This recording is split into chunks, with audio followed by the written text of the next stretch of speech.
This guy only demonstrates the most basic boxing technique. Yet it shocks these genius students to their core. Even the instructor breaks out in a cold sweat. They all want to know who will win this duel. This is a fighting technique they have never seen before. Is this really the same timid Zeke I know? Before all this, Zeke was the strongest knight on the continent, born into the Empire's greatest dragon slave family, yet awakened with the healer profession, entirely unrelated to dragon slaying, and he couldn't use the knight's unique aura. In the end, this led to his banishment from the family. To survive, he had no choice but to keep fighting, for he understood deeply that the weak are destined to be trampled by the strong. This is the truth of the world. Later, by chance, he obtained a legendary ancient relic, and consequently suffered brutal persecution from the Empire. Though he ultimately managed to kill all his enemies single-handedly, he was left mortally wounded at death's door. Even powerful healing arts had no effect. At this moment, he slowly pulls the ancient relic from his pocket, whispering, "I'm sorry, Alicia." The next second, the ancient relic emits pulses of golden light, its powerful will awakening ancient powers. The ancient dragon's soul will imprint itself on the soul of one with strong will, initiating emergency measures. Will Jik Drake agree? At first, he thinks this is nonsense, so he agrees without a second thought. Then, a notification window appears, activating irreversible power as the countdown ends. The next moment, when he opens his eyes again, he discovers he had returned to the past, but he quickly accepts everything. He remembers clearly, this is the Draker family's training cradle. The dragon slayer Draker is the hero who kills the evil dragon Bahamut during the Great Human-to-Dragon War 1,000 years ago, saving the continent. And the Draker family, one of the 3 superfamilies, is established by Dragon Slayer Draker and Draker's descendants. Because of this, everyone with Draker blood can receive the blessing of aura. They can more easily awaken their aura and become knights. But Zeke alone is the exception. Just then, a notification window appears before him. The ancient dragon's soul has completely merged with the chosen one's soul. The next moment, countless windows appeared before his eyes. Zeke Draker, class, healer, title, one who received the blessing of the ancient dragon. He is shocked. It is like magical imaging that can penetrate. And the words class and skill are terms no longer used in modern times. He suddenly remembered his master once said that ancients categorized individual abilities into various classes, with techniques derived from classes called skills, so his healer profession can use healing skills. Back then, his master had made him train daily, claiming that healers needed to be physically strong. Anyway, from the current situation, he is now a healer. The next second, a pure white light emits from his hands, so it is true. In his previous life, he became a healer at age 20 after opening his ether. Now, he closes his eyes and begins to meditate. Sure enough, his ether has already unlocked. Although his previously trained body has gone, he has returned with his skills and memories, putting him in a more advantageous position this time. To better utilize all this, he needs to understand the cards in his hand. Just then, Zeke's butler Decker slowly appears before him. He says, "Have you forgotten today's important matter, young master?" Zeke has always been terrified of Decker. Even though his mind is now 32 years old, the fear ingrained in his bones can't be erased. Just then, the professional skill calm activates, and his nervousness instantly disappears. It can even activate automatically. At that moment, Decker slowly speaks, "Young master, are you listening to me?" Zeke replied, "Of course. You're referring to the pancreation evaluation test, right? All children with Draker blood need to enter the cradle at age 7 for 5 years of rigorous training. Pancreation is fighting without rules. Instructors evaluate students through pancreation and sword combat matches. Instructors decide practice opponents, but opponents can be designated by mutual agreement because there are no rules. Injuries occurred, and sometimes people even died. But since this evaluation determines academy placement, the children have no choice but to give their all. The scene changes, and instructor Pan Maruk announces, "Today is the day for pancreation. Everyone knows this is the final evaluation. Now get ready." The crowd begins to whisper, "I can't believe Zeke dared to come. Wasn't the beating last year bad enough? Is he really a direct descendant?" Then, Aaron and Gouda begin the first duel. At the instructor's signal, Aaron immediately kicks out, instantly ending the fight. Fighting without any defense naturally leads to this outcome. As a child, I trembled with fear whenever faced with duels. Now it looks so simple. Meanwhile, Zeke doesn't notice someone nearby eyeing him eagerly. A moment later, it's finally Zeke and Raven's turn to duel. Zeke slowly says, "I'm not surprised it's you again, Raven. But this isn't strange at all, since every year my opponent has been him." Zeke knows they must have some kind of private arrangement. Zeke thinks, "What a despicable guy, and he's actually my relative." In his previous life, the 4 direct descendants of the Draker family rarely met, but there were a dozen or so cousins, who often bullied Zeke. Now, Raven says, "Zeke, I have to praise you this time. After getting beaten so badly last time, you still have the courage to show up." Hearing this, Zeke's calming skill instantly activates, and he quickly regains his composure. Zeke says, "If you're mocking me for being inferior, I won't let you off." Then Raven grabs his hair and says, "Not let me off. What could you possibly do?" The next second, Zeke suddenly activates a skill direct hit, striking him squarely in the face. Zeke had originally intended to knock him out, but the skill activated on its own. The instructor asks in surprise, "I haven't announced the start yet. Why did you attack?" But Zeke dismissively says, "Isn't it a fighter's advantage to strike first?" Hearing this, the instructor is utterly shocked. He actually sensed killing intent from a student. Then Raven says, "Instructor, announce the start." I'll teach that inferior person a harsh lesson. With the instructor's signal, Raven quickly assumes his stance and attacks Zeke, while constantly guarding against Zeke's left hand. When Zeke throws a left punch, Raven suddenly crouches down, then grabs Zeke's body, intending to throw him to the ground. But at that moment, Raven's expression suddenly changes, and he quickly distances himself from Zeke. Seeing this, the instructor is astonished. Could this be the fighting ability of a 12-year-old child? When Raven dodged Zeke's attack and pushed him down, he thought he had won.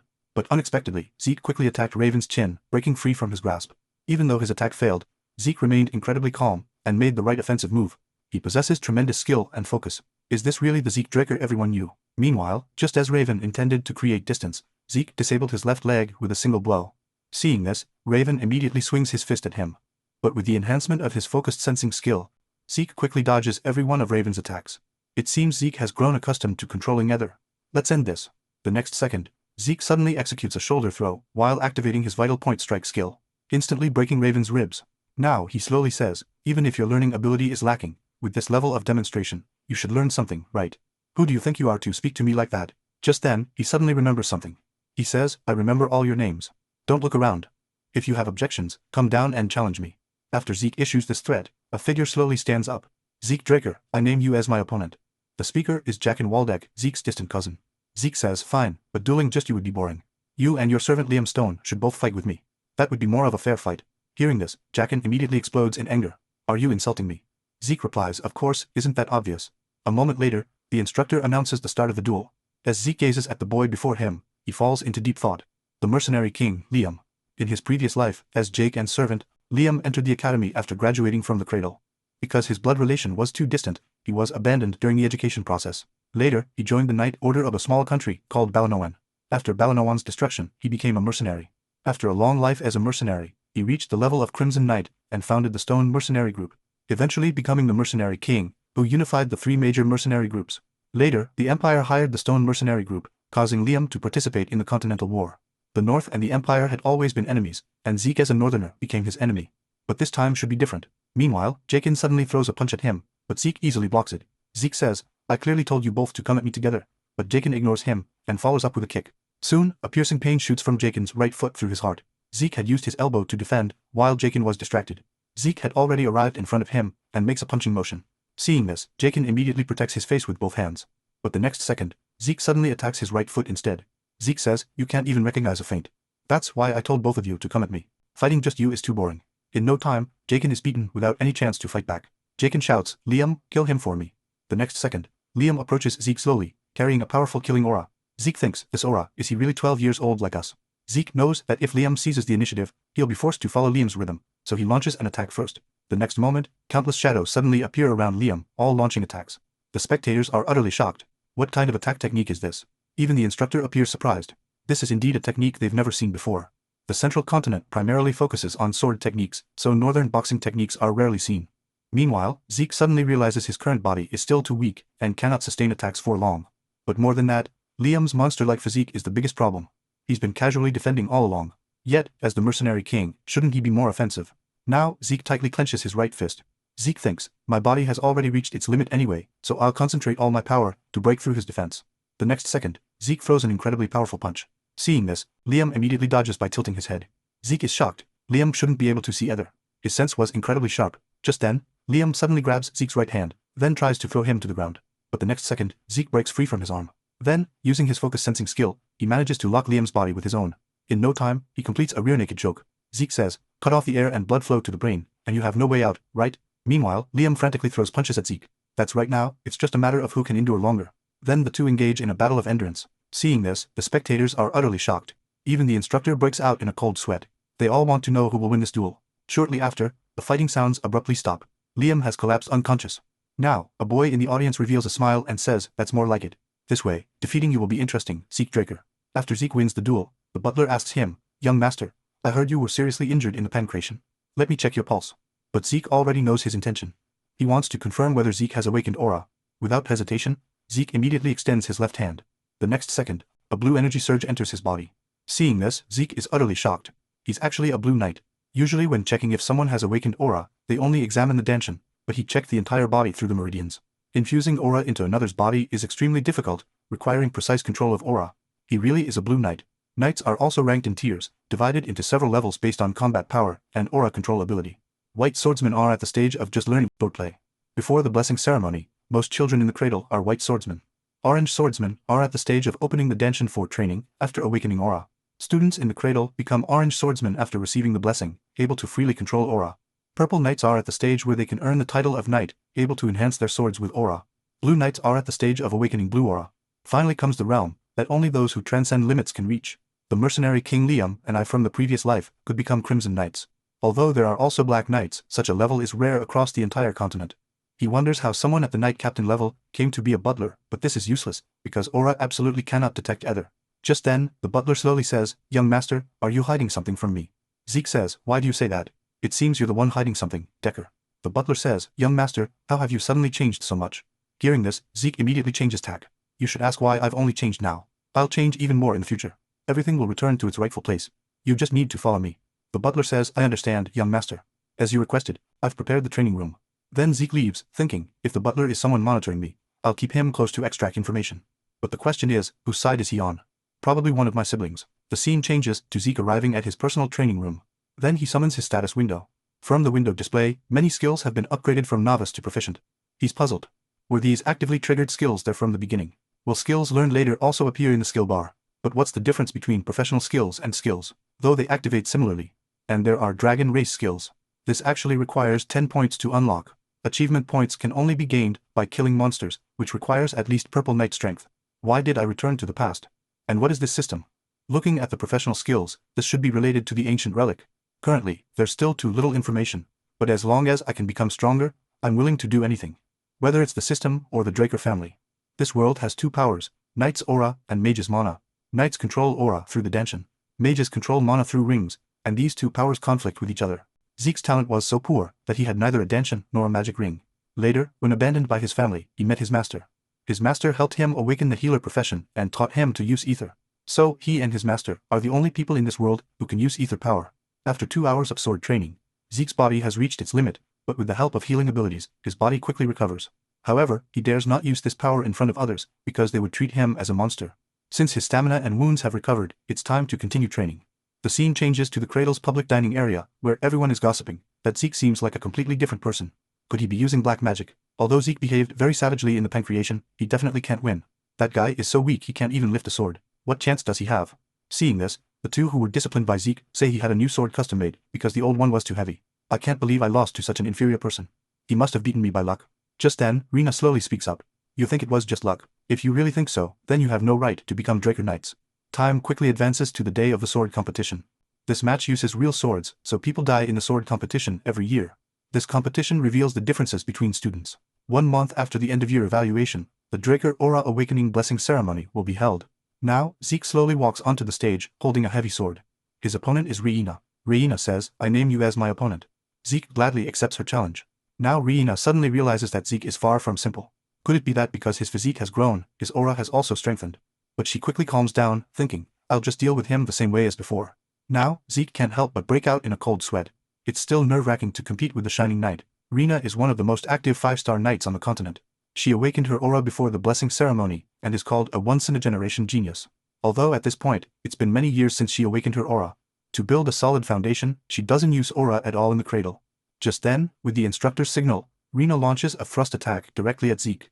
Zeke immediately distances himself from her, but in the blink of an eye, Riina has already appeared behind him. Then delivers a powerful sword thrust, instantly sending Zeke flying dozens of meters away. I didn't expect her to be this strong. Meanwhile, the crowd shouts, Riina, stop playing around, quickly kill him. However, a young man coldly snorts and says, in your eyes, is Riina just toying with him? Although he can't see very clearly either. Riina has been constantly looking for openings, but whenever she tries to attack an opening, Zeke always manages to block. It's as if Zeke deliberately exposed openings to Riina. This is practically like a sword training guidance session, with a loud crash. The next second, both sides distance themselves from each other.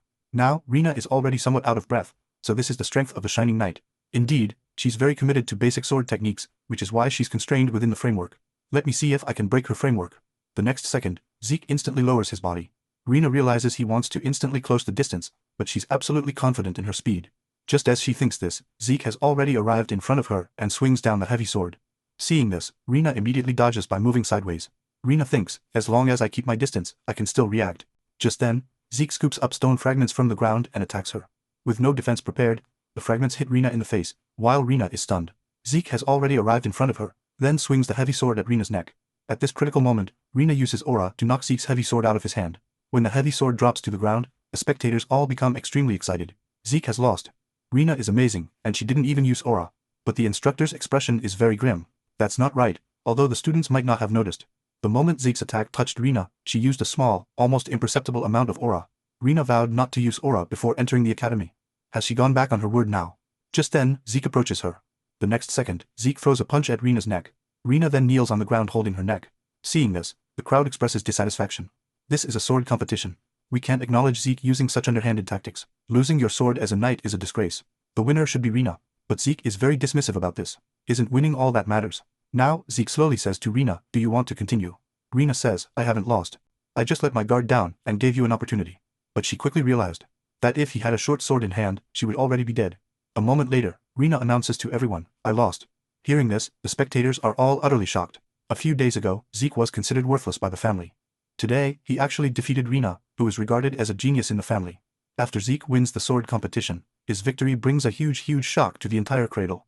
While he himself hides in the training room, training diligently. Now he opens his status window. Sure enough, skills improve in level after proficiency increases to expert. The quick step skill he learned in the sword competition a month ago now has a proficiency of skilled. At this point, Zeke says to the door behind him, Decker. What brings you here? The butler says, Young master, we are ready to depart. Elsewhere, a black-haired man says worriedly, Abel, how can you still drink tea in this situation? That kid Zeke defeated Rina. But Abel says nonchalantly, don't worry too much. You always take things too seriously. It's been a long time since I've returned to the family home. I wonder what interesting abilities our little brother will awaken. I'm very curious about this. The scene changes to Zeke boarding a carriage, headed for the ancestral city. The Draker family's ancestral city is located in the Duchy of Troy, with the family center in the four-season city of Middleland on the continent. But the blessing ceremony must be held in the ancestral city, the starting place of the dragonslayer legend. A moment later, Zeke arrives at the Draker family's ancestral city, the dragon's lair, Rail. Now, looking at everything before him, Zeke appears surprised. The participants here are all figures only seen in continental newspapers, and there should be monitors sent from the direct line to keep an eye on me. Whatever their purpose, once they know I can't awaken, they'll drop their guard against me. The next second, Zeke displays an extremely angry expression. How can this guy be here?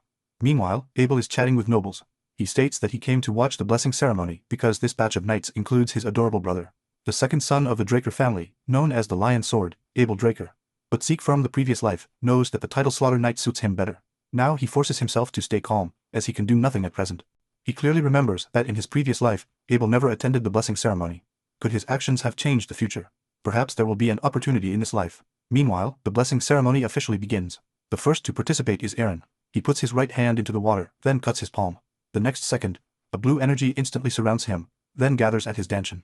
All blood relatives of Draker must go through the blessing ceremony to open their danchin and awaken aura at age 12 when graduating from the cradle. Next is Rina. In rare cases, special situations occur, awakening aura, while also awakening the Dragon Slayer trait, Hindermana.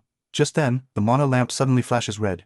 Seeing this, the spectators all become extremely excited, because this is a pure blood awakening that can reach Crimson Knight or even Black Knight level. Then the instructor gestures for them to bring gloves.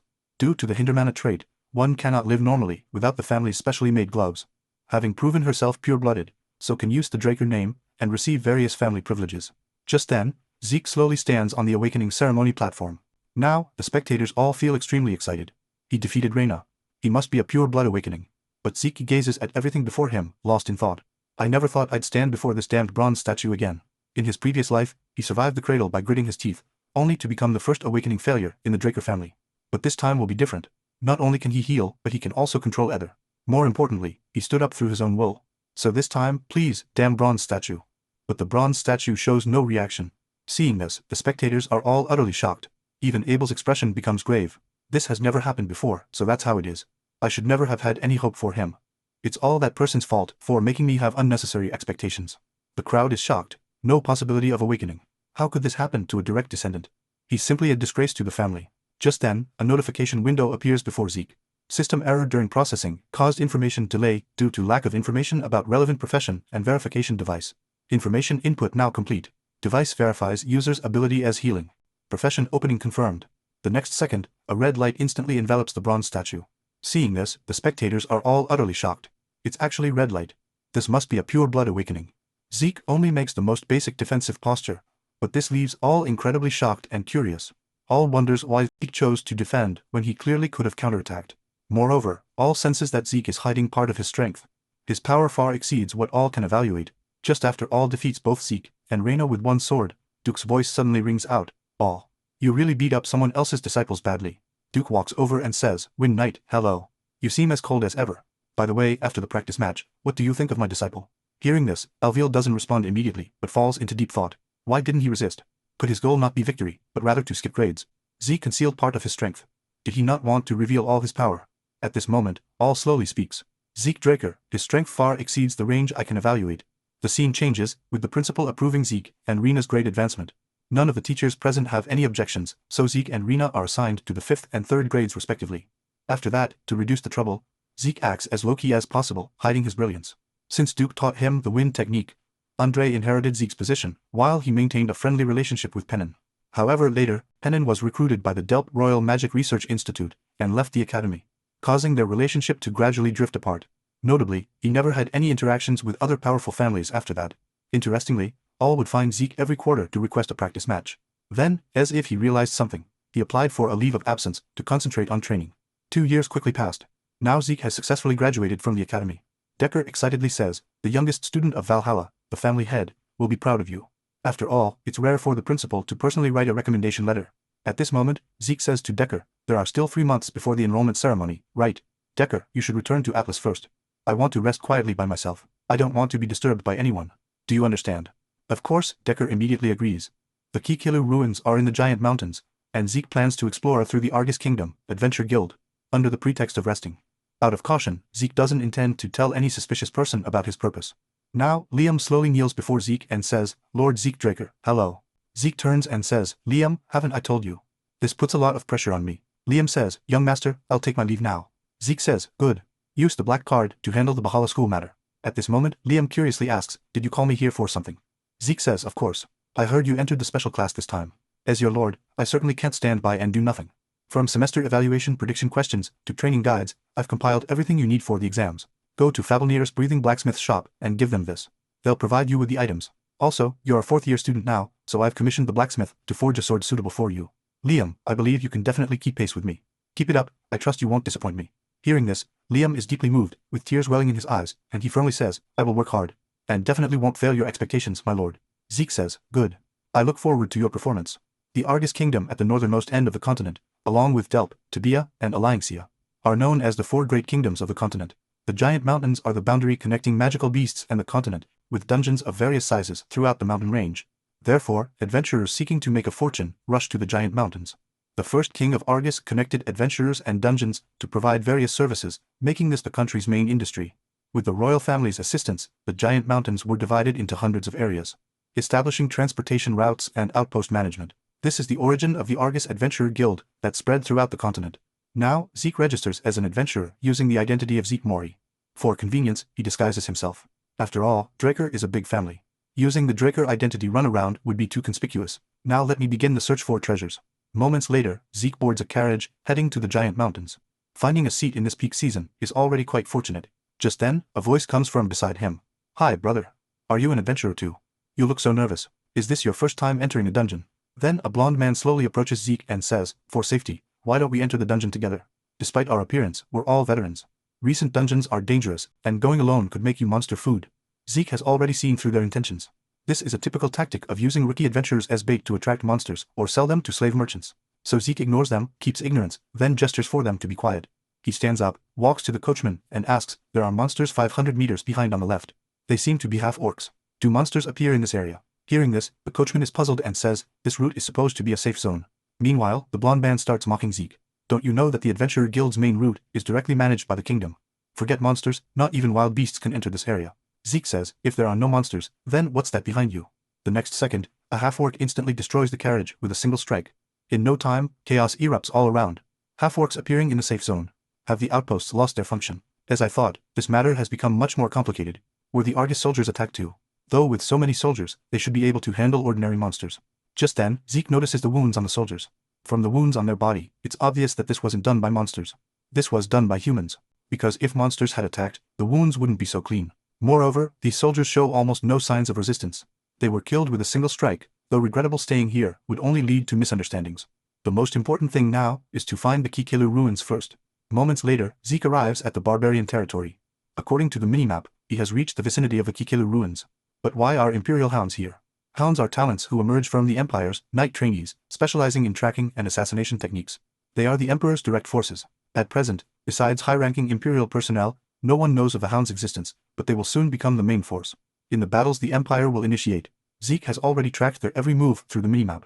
After all, in his previous life, he died at the hands of the Hounds, and he remembers Duke once mentioned that the Emperor was obsessed with immortality, wanting to search the entire continent. Before Zeke's rebirth, the Emperor was already obsessed with pursuing ancient relics. Under the ambition of unifying the continent, he pursued the absurd dream of immortality. Could the Empire have already discovered the Kikilu ruins? Then, Zeke instantly disappears from his spot, thinking it better to confirm it. At this moment, a Hound is about to launch a signal. But the next second, Zeke cuts off his right hand on the spot. The Hound took out a yellow signal flare indicating an emergency. Zeke says, "So you are indeed the leader, but there are only 3 of you. Are you the outer security group? I remember there should be 12 people in a group, right?" At this time, he still wants to question Zeke, asking who sent him. But Zeke says nothing, just beheads him on the spot, saying, "Don't you understand the situation? I'm the one asking questions.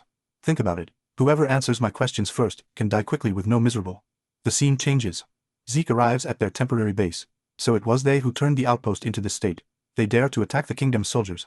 Are they really searching for the Kikilu ruins? Zeke thinks, "Anyway, let me go and see." On the other side, the Hounds look listless, never expecting to enter barbarian territory, and having to post entries. The next second, 2 Hounds are shot dead by Zeke. Meanwhile, someone in the cave seems to sense something isn't right, saying, "Didn't you hear something from the entrance just now?" Before the 2 can react, they are killed by Zeke with a single sword strike. Now he suddenly recalls past events.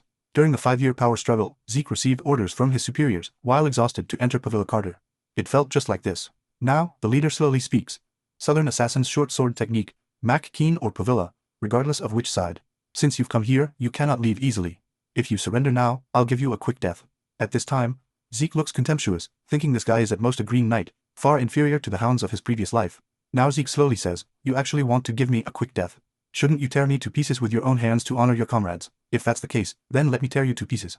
The next second, both sides launch into attack. Zeke is puzzled.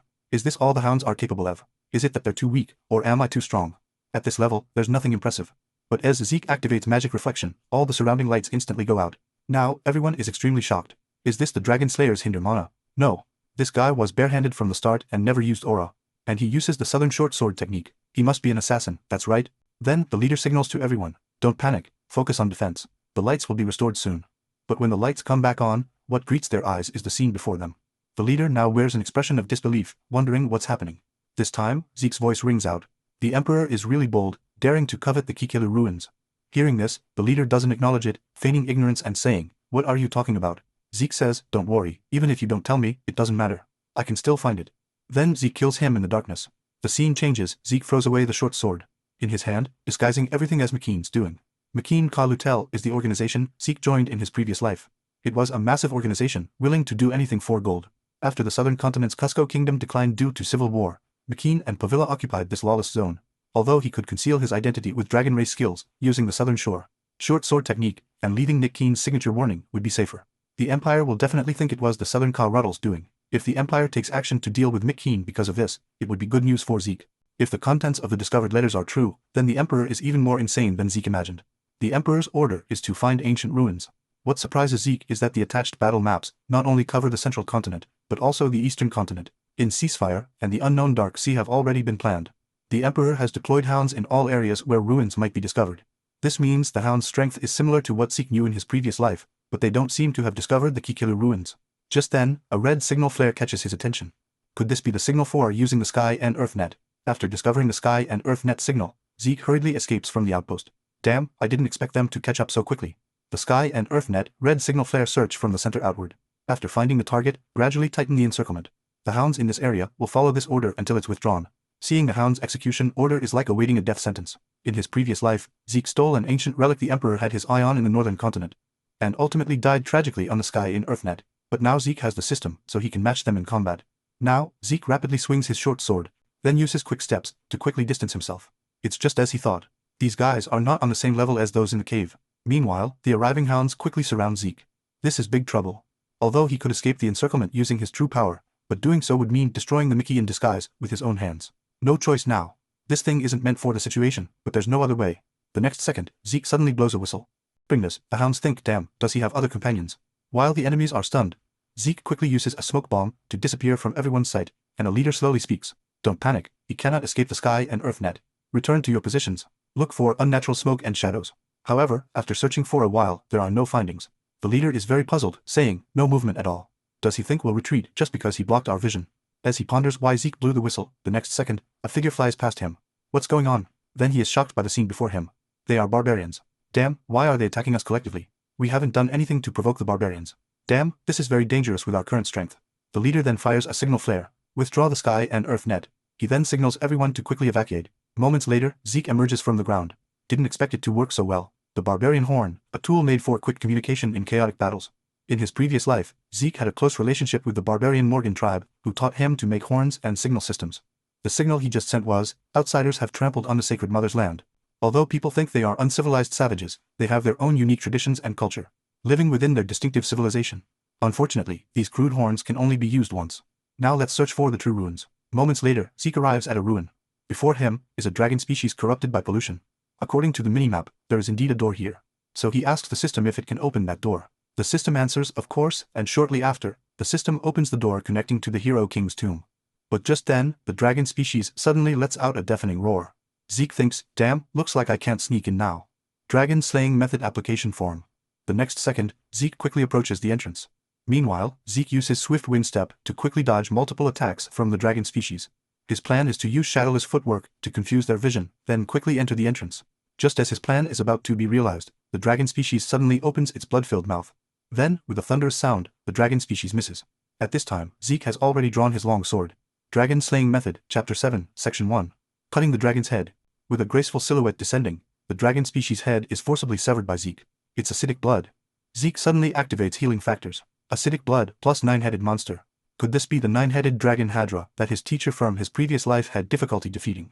Let me test its strength then. Then a fierce battle unfolded, but it was clear that the dragon slaying technique didn't cause it any harm, because in this era, dragon species had long disappeared, and the creature before him could only be considered the closest thing to a dragon species. The dragon slaying technique was completely useless against it. No matter how many times he slashed and wounded it, it immediately recovered from its injuries. And Zeke knew full well that with his current strength, he had no way to defeat it. Now there were only about 30 meters left until the gate. He immediately issued a command to the system window, close the gate. The next second, the gate began to slowly close. At the same time, Zeke unleashed the dragon slaying technique application skill, along with the Gale Step ultimate technique. On the spot, he released a massive sword energy blast, just as he was about to take the opportunity to pass through the gate. At that moment, the dragon species discovered his whereabouts. It immediately launched a fierce attack toward him, and just when Zeke thought his plan had succeeded, the next second, the dragon species' head bit down on his arm right on the spot. It then dragged him into the ruins in one swift motion. Damn it, this thing actually followed me inside. Since you want my arm so badly, then you can have it. At that moment, Zeke swung his sword and severed his own arm. He then used his healing ability to instantly restore his arm. Right then, the dragon species suddenly spewed a cloud of poison gas at him. Damn it, this is endless. Seeing this, Zeke immediately severed its neck. However, Zeke was already exhausted at this point. Facing the attack from the last remaining head, Zeke suddenly activated his Dragon Clan skill, Dragon's Majesty. If you don't want to be cut into pieces, then get lost. In an instant, the dragon species was enveloped by an overwhelming pressure. It immediately began to tremble, and then it was so frightened that it turned around and fled from this place. I didn't expect Dragon's Majesty to actually work on dragon species, damn it. I should have used it earlier. And strangely, infinite stamina had already been activated, so why was he still this tired? Was it because of the poison? At that moment, a system window notification appeared ahead. You have successfully drawn out the fear in the heart of the dragon species, eroded by corrupted energy. Do you wish to use dragon species domination to tame this dragon species? Drawing out the fear in its heart. Could it be the effect of using Dragon's Majesty? Taming such a terrifying monster was a scenario Zeke had never imagined, just as he was thinking about giving it a try. The next second, the system notified him that his authority was insufficient and he couldn't make the fallen dragon species submit. At that moment, Zeke was at a loss for words. Well, it makes sense. It would be strange if such a powerful skill had no restrictions. Just then, a severe pain surged through his body. Warning, the poison from 9-headed dragon Hydra has exceeded dangerous levels. What's worse, healing couldn't eliminate the toxin. Zeke suddenly remembered the gluttony skill. If he could absorb it using blood-based abilities, perhaps he could resolve this poison. Because the 9-headed dragon's blood contained deadly poison, so if he consumed its blood, he would definitely gain poison resistance. Without any hesitation, Zeke immediately activated the gluttony skill. The next second, multiple system window notifications appeared ahead. You have devoured the fallen dragon species head and absorbed the designated creature. Gluttony's skill proficiency has increased from beginner to proficient. Because only a portion was absorbed, resulting in an incomplete constitution, you have gained immunity to all poisons. As Zeke suddenly punched down, the immunity to all poisons constitution resolved the toxins in his body. His guess was indeed correct. He then checked his status window. Immunity to all poisons could eliminate most toxins and strengthen immunity. I didn't expect that absorbing designated creatures could increase the skill level. This is really good information. Whatever, I've already wasted quite a bit of time. I should hurry up and move now. The Hero King was a half-human, half-elf born to the wise sage and the Elf King. Just like in legends, his birth was not smooth. Due to an evil magic conspiracy, he was forced to be separated from his parents. Later, a sacred wolf raised him alone. Later still, he liberated the oppressed humans and established a human kingdom in the central continent, Kronos. This was the legend that everyone in the central continent knew, but in modern times, no materials remained to prove the authenticity of this legend. However, evidence that the Hero King and the kingdom of Kronos existed was now displayed right before Zeke's eyes. Although it was slightly smaller in scale than described in the books, he didn't expect that the Hero King's ruins were actually the kingdom of Kronos. But speaking of which, the Dragon Slayer's resting place also had this kind of atmosphere. Zeke then opened the gate leading through the Hero King's ruins with the system's help. The next second, a massive crystal appeared before his eyes. Is this the Hero King's secret technique? At that moment, a system window notification appeared ahead. Please begin the quest related to the Hero King's secret technique. You absolutely cannot leave here until you complete the quest. At that moment, the gate behind Zeke suddenly closed. Chain quest, you will learn the true teachings of the Hero King in the remaining ruins. There is no time limit. Reward, Tears of the Elf King. Zeke immediately felt incredibly shocked. The reward was actually the Tears of the Elf King. The next moment, the worm suddenly launches an attack. Seeing this, Zeke immediately raises his sword to block it, then quickly distances himself from it. Even the Green Knight doesn't want to encounter dungeon worms because they have the ability to devour the ground as they move. If can't complete the task within the time limit, then will be buried here directly. Meanwhile, Zeke and the monster engage in several exchanges. Even though Zeke inflicts multiple wounds on its body, he fails to cause any significant damage. Just as Zeke prepares to deliver a full-powered strike, the next moment, the ground suddenly begins to crack open this damn worm. Seeing this, Zeke immediately plunges his sword into the worm's body. At the same time, the worm writhes and tightly binds Zeke. On the other side, Liam is gradually approaching Zeke's position. At this moment, Zeke suddenly realizes the pressure has lessened considerably. He then instantly escapes from the spot. He curiously asks, Liam, what exactly did you do? To this, Liam immediately responds, I applied anesthetic to my sword. I see the main component of the anesthetic is belladonna, which only makes humans feel numb. But for worms, it's lethal poison. Who would have thought he could figure out that belladonna counters worms in this situation? His adaptability is strong. Zeke says, as expected of you, Liam, your nickname suits your outstanding judgment and responsibility. Liam, after I give the signal, thrust your sword into the worm's body. It seems bringing you on as my subordinate was the right choice. The next moment, Zeke quickly makes several cuts on the worm, then says, Liam, it's now. Hearing this, Liam immediately plunges his knife into the worm's body, instantly causing the worm to howl in pain. Meanwhile, Zeke slowly gathers ether. Soul God / skill. With a shadow flashing past, the giant worm is split in half on the spot. At this moment, several notification windows appear in front. Completed sudden task. You have received the task reward. Double points. 2 boxes randomly sent. Currently have 780 points. Meanwhile, the instructor is grading the students. Just escaping earns you a basic score of 30 points. Calculating from the monster heads collected, Rena's total score is 180 points. Everyone present is utterly shocked. Indeed, pure bloods are different. Worthy of the Thune family, far exceeding the passing score of 130 points. Next, Owen of the Gemins family.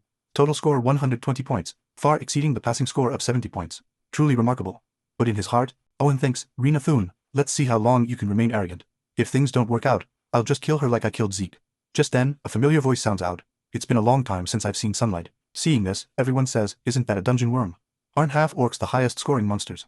These two actually captured a dungeon worm. At this moment, Owen appears utterly shocked. Seeing this, Zeke says, what's wrong? Are you that happy to see me? Hearing this, Owen's face instantly darkens. Zeke says, that's right, you look much better this way. At this point, Owen angrily turns and leaves. Owen thinks, damn pureblood, I'll make you pay dearly. Just then, Instructor Andre begins to grade the two. Since I'm responsible for grading, don't think you can get away with cheating. Were the other monster heads eaten by it? Yes, Zeke affirms. You're quite lucky. Due to the dungeon worm's ambush, all the heads collected over these 3 days are gone. To pass the exam, they had to bring back the worm's head instead.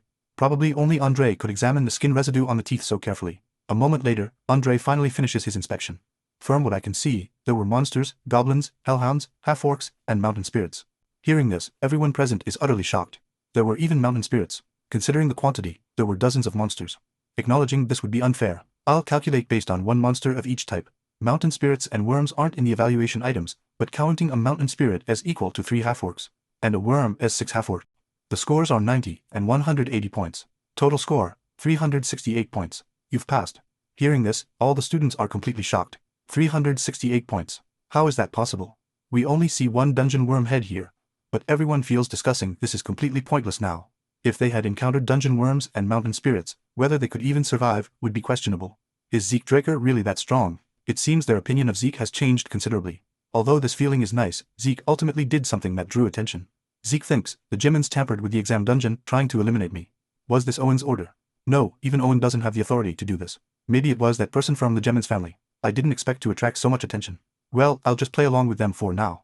Just then, Rena calls out to Zeke, saying, you won this time. Hearing this, Zeke is bewildered. What does that mean? A moment later, Zeke arrives at the training ground.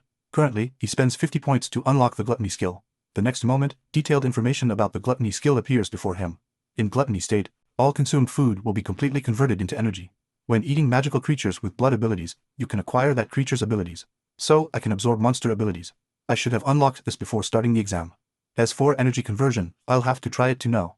Just then, a dark shadow instantly devours the meat in Zeke's hand. In no time, a shadow appears beneath Zeke's feet. Like sinking into a swamp, the meat instantly disappears into the shadow. The absorbed ability supplements insufficient energy. At this moment, he can feel not only mental fatigue, but also physical fatigue, and even ether being restored. This is amazing. With this skill, I can reduce the side effects of all skills. Brain fatigue can be solved with gluttony. Physical fatigue isn't felt due to unlimited stamina. This way, I can train without eating or sleeping. Just then, Deca reports something important to Zeke. Young master, your sword is ready. So Zeke goes to the blacksmith's shop. Currently, he's holding the sword, and examining it carefully. From its appearance, it's a very crude sword. Zeke asks, did you intentionally not temper it? But Galleon says this is the sword's original form. Zeke says, you mean this form of sword is most suitable for me? Of course, Galleon confirms. Zeke thinks anyone else would find this absurd, but he saw through my intention. At this moment, Galleon slowly begins to speak. This sword doesn't have a name yet. Although I wanted to name it, I couldn't think of anything. Why don't you name it yourself? In his previous life, Galleon named this sword the Sword of Light, but now he says he can't name it. I thought it was just the Sword of Light with a dragon fang altering its appearance, but it seems this is a complete different sword. Then, Zeke cuts open his arm and pauses his healing factor. The next moment, he drips his blood onto the sword. Seeing this, Galleon is shocked. Is this the sword naming ceremony? The sword naming ceremony is a dwarven tradition for naming weapons. Let the weapon touch blood infused with aura and magic. During the ceremony, the performer enters a deep unconscious state until finding the sword's name. They wander in infinite time. How does Zeke know this long-forgotten, ancient ritual? What's going on? Meanwhile, Zeke has already entered his consciousness, wandering among countless names, just to find this sword's name. The next moment, a huge black dragon circles around him. Black Sword Bahamut. Then, a notification window appears in front. Black Sword Bahamut registered as your weapon. Zeke is surprised that what he worked so hard to recover is actually the name of that evil dragon. A moment later, Zeke bandages his wound and explains, I discovered this ritual while studying dwarven history. Just then, Galleon slowly says, please rest a bit. I have something I want to give you. Meanwhile, Zeke looks at his left hand and falls into deep thought. Being able to pause skills that can be activated at any time is a major discovery. This way, I can avoid powerful figures like Duke discovering my abilities.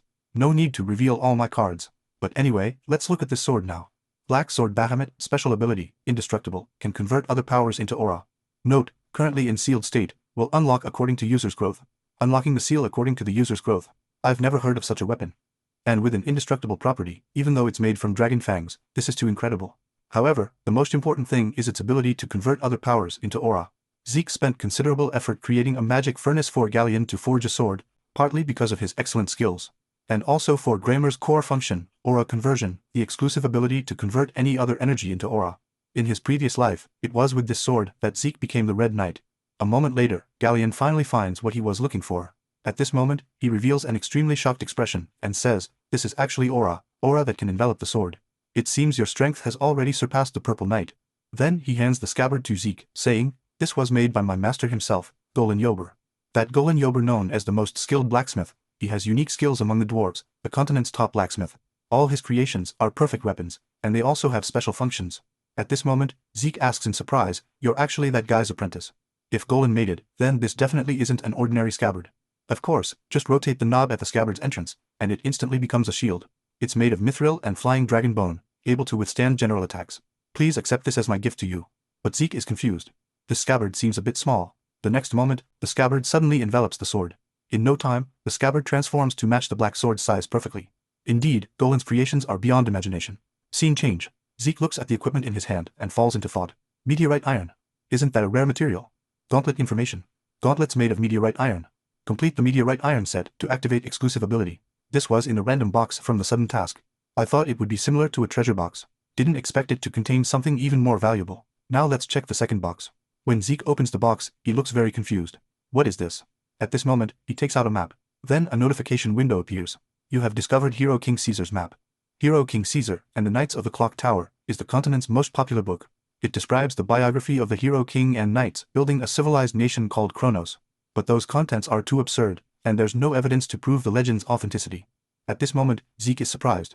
I didn't expect the hero king to actually exist. Then he analyzes the map. Is this the giant mountains? This is the barbarian domain. It seems this matter might be easier to resolve than I thought. Meanwhile, a notification window appears in front, based on user level, ending novice tutorial. The next moment, the window discovers a quest item, achievement quest, Hero King Caesar's relic. Explore the Hero King's relic and find the Hero King's secret technique. No time limit. Quest reward junior authority upgraded to intermediate. I see the novice tutorial is for improving system level. So now I should start completing formal quests. If so, I'll take all these rewards. Then Zeke uses many points to unlock the second stage of Dragon Race skills. Acquired skills, Dragon Scale Armor, and Dragon Claw, each requiring 80 points to unlock. Seeing this, Zeke immediately chooses to unlock both skills, leaving him with only 400 points. Now let's try the Dragon Claw skill first. He swings out a claw with tremendous power, instantly tearing the ground. This power far exceeds his imagination. Then Zeke uses the Dragon Scale Armor skill on his left hand, and swings his sword at it. But the next moment, the heavy sword is sent flying dozens of meters away. Even without wearing equipment, the effect seems harder than armor. Dragon Claw for attack, Dragon Scale for defense. These two skills are quite good. Scene change. In the Draker Academy training field, everyone is preparing for the Sword Aura exam for term evaluation. The instructor says, these puppets are made of special materials that normal arm strength cannot leave marks on. But using Sword Aura can easily destroy them. If you cannot destroy or leave marks on them, you will be deemed unqualified, regardless of how good your previous evaluations were, and will have to start learning from the basics again. Hearing this, everyone is extremely shocked. Does that mean we can't advance? Then the instructor announces the official start of the exam, while Owen falls into thought nearby. This is actually his usual method for training Sword Aura, and the Academy's Sword Aura education was established by the Gemmon's family. Even pure blood awakeners are no match for him in controlling Sword Aura. The instructor calls out, "Next, Owen." At this moment, he slowly draws his long sword. A long sword cry resonates throughout the training field. Seeing this, the instructors are shocked. A sword cry, as expected of someone from a powerful family. Meanwhile, Owen quickly swings his long sword in the exam field. In no time, deep sword marks are left on all the puppets.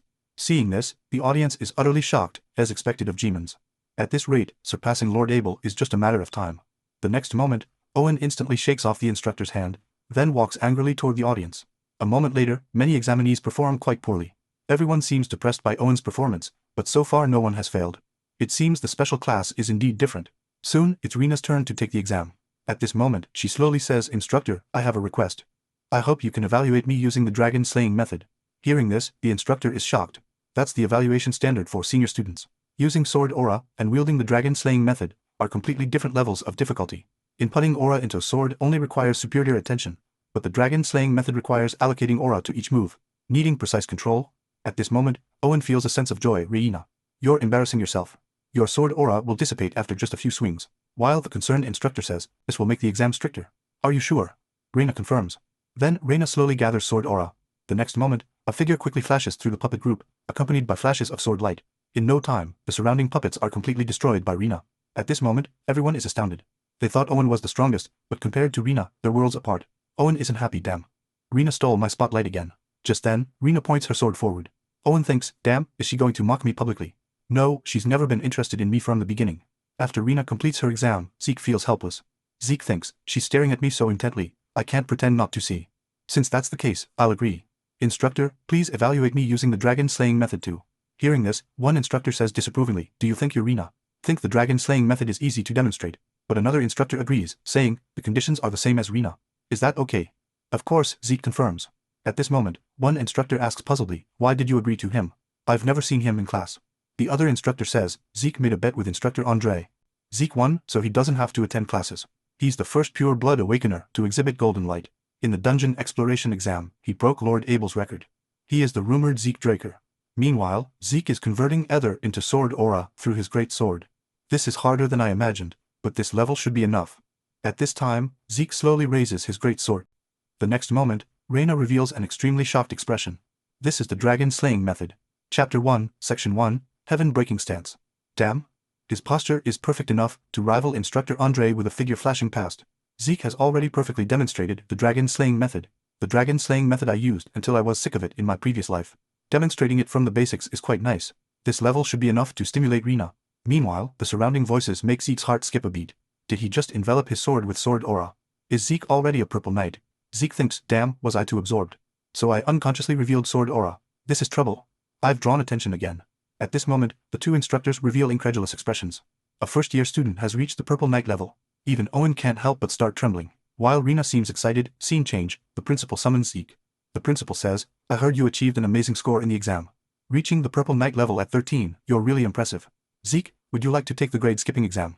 And Zeke asks confusedly, does grade skipping mean skipping first year? The principal says, of course, it could be even more. After all, it's a system prepared for excellent students like you. He took the bait so quickly. After all, I've done so many attention-grabbing things. Without any hesitation, Zeke immediately agrees. Although I don't know what scheme they have, I'm willing to play along. Meanwhile, the principal contacts someone, saying, both Reina and Zeke have agreed to take the grade skipping exam. The other person says, then arrange it like that. The principal says, yes, I understand. Things are getting more and more interesting. Elsewhere, in the Draker Academy Advanced Class Aura training room, Zeke and Reina are arranged to come here. Then a figure suddenly appears before the two. This is the high-level knight from the main family in charge of today's grade skipping exam, all Draker. Hearing this, Zeke is extremely shocked. Is this the Willow Sword? In his previous life, Zeke encountered this person. He originally thought it was the Empire's Hound finding him again, but later, he discovered all didn't seem to have any hostility toward him. He just wanted to properly bury his teammates. Seeing this, Zeke handed him some tools, saying, let me help you. Even if you don't want me to, I'll still help. I'm Zeke from the Northern United team. You're from the Draker family, right? At this moment, he slowly responds, no, I've abandoned the Draker surname.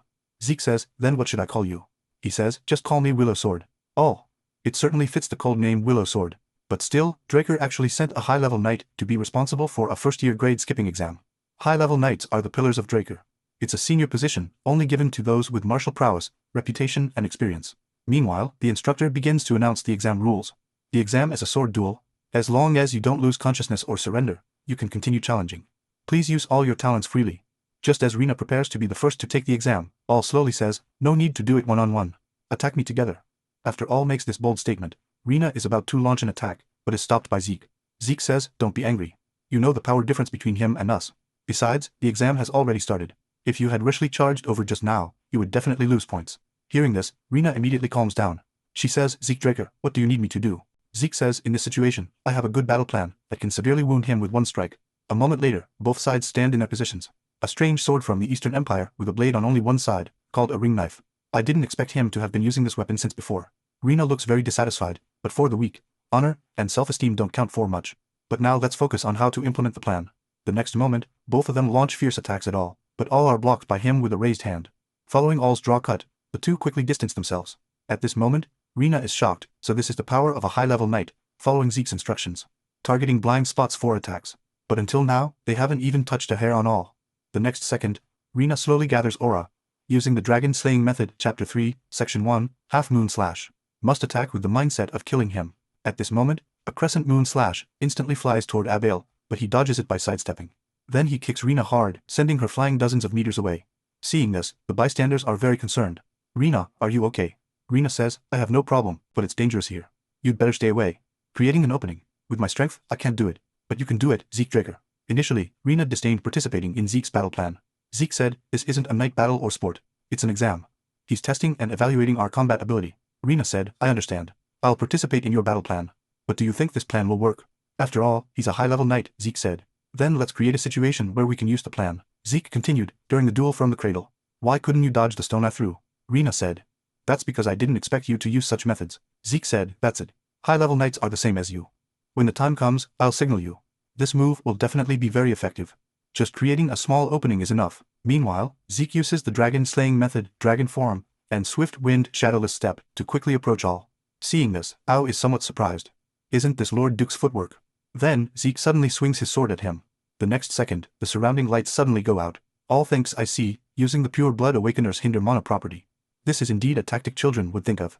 But just because vision is blocked, you think a high-level knight will show an opening. At this moment, a strong sense of incongruity suddenly comes over all, shocking him. Even he can only vaguely see forms in darkness. But Zeke seems to see everything clearly. All doesn't seem like someone who would tell others about this. Meanwhile, Zeke slowly activates the Dragon Claw skill. Perfect chance to try the new skill.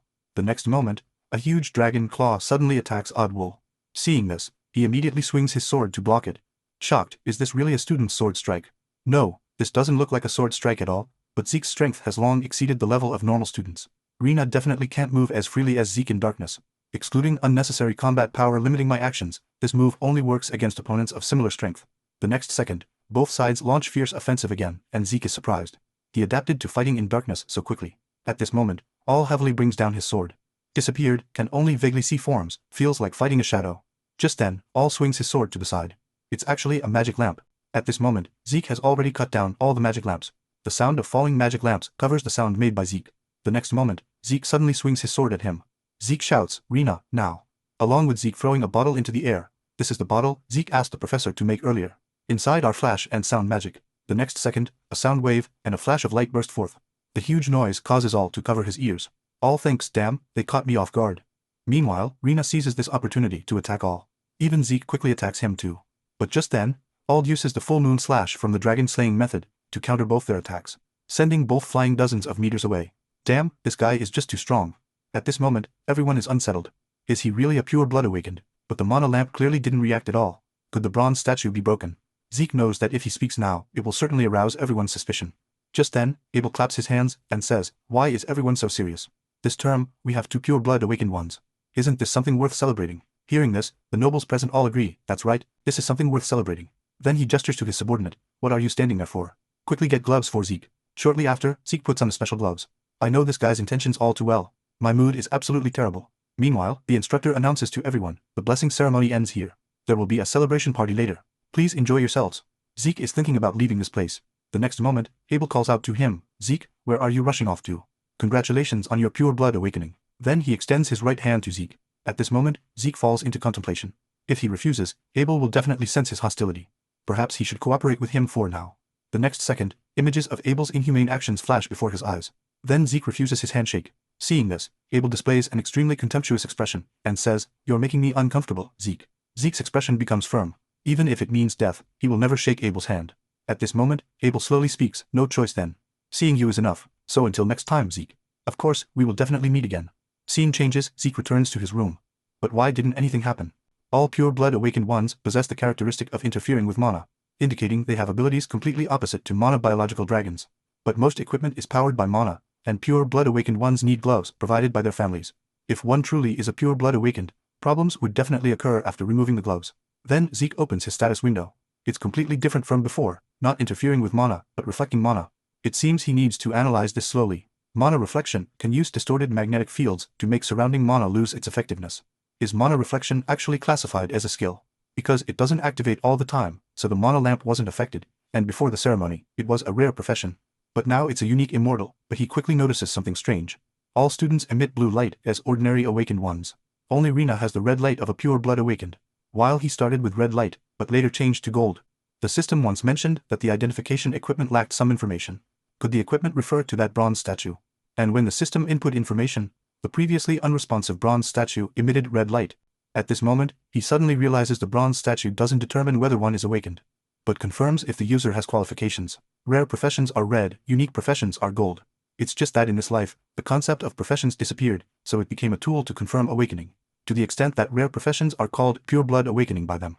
Has no family head ever discovered this issue? And he suddenly realizes he has achievement points, probably obtained at that time, so he chooses to use them without hesitation.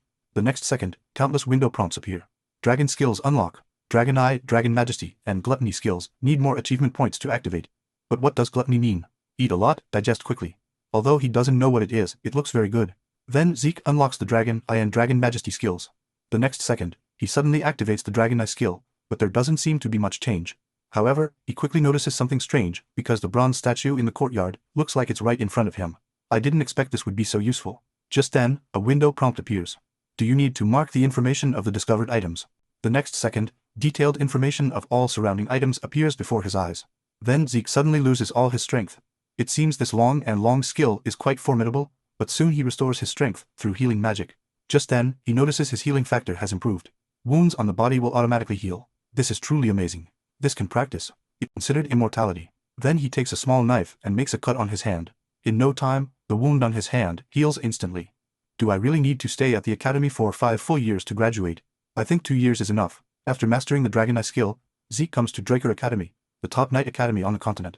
Every spring, during the new semester, the entire capital is filled with vitality. I didn't expect the senior students here to be just like adults. Their bodies are trained to perfection. But compared to us graduates from the cradle, they're still far behind. Just then, Zeke notices nobles nearby. It seems they've already established their own factions. Among the numerous branch families supporting the Draker family, there are 3 major families with the most influence.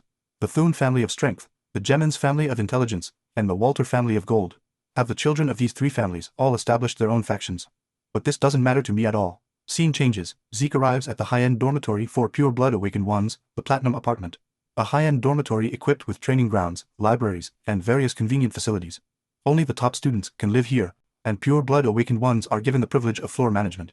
A moment later, a group of servants are welcoming Zeke's arrival. He is quite shocked. Even for pure bloods, this is too extravagant. Just then, Decker finds Zeke, stating he has something to deliver to him. It turns out to be a new pair of gloves. Now that I've received new gloves, I'll take this opportunity to forge a new sword. Regarding this idea, Decker shows agreement.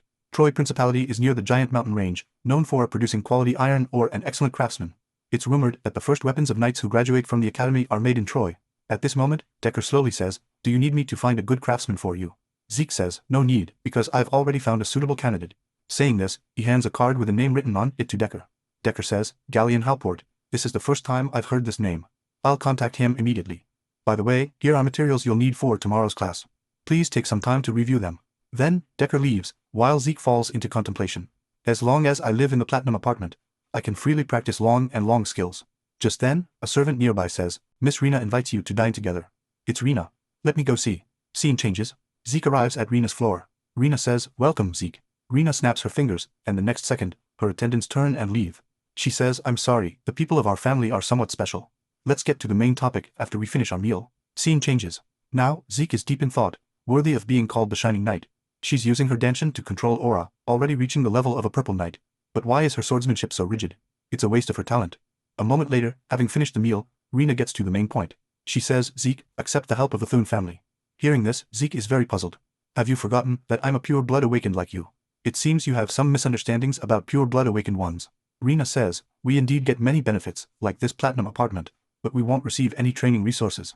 The academy has accumulated centuries of academic and practical experience, a personal coach, who can effectively improve your abilities. If you don't have these, even with your talent, you'll eventually be eliminated. So you need a family that can help you." Even Abel, the current Red Knight, received help from the Gemins family. Although the Thune family head didn't tell me the reason, it seems you haven't received any additional help, right? I'll say it again. Accept the help of the Thune family, but Zeke immediately refuses. Rena is instantly shocked. She says, "Why? The Thune family's help would be good for you." Zeke slowly speaks, "It's not because of these things, but because I don't need any favors beyond being a pure blood awakened. Since you sincerely invited me for a meal, I'll give you some advice. Your swordsmanship has too much follow-through force. I guess you might be too concerned about those behind you. Listen carefully.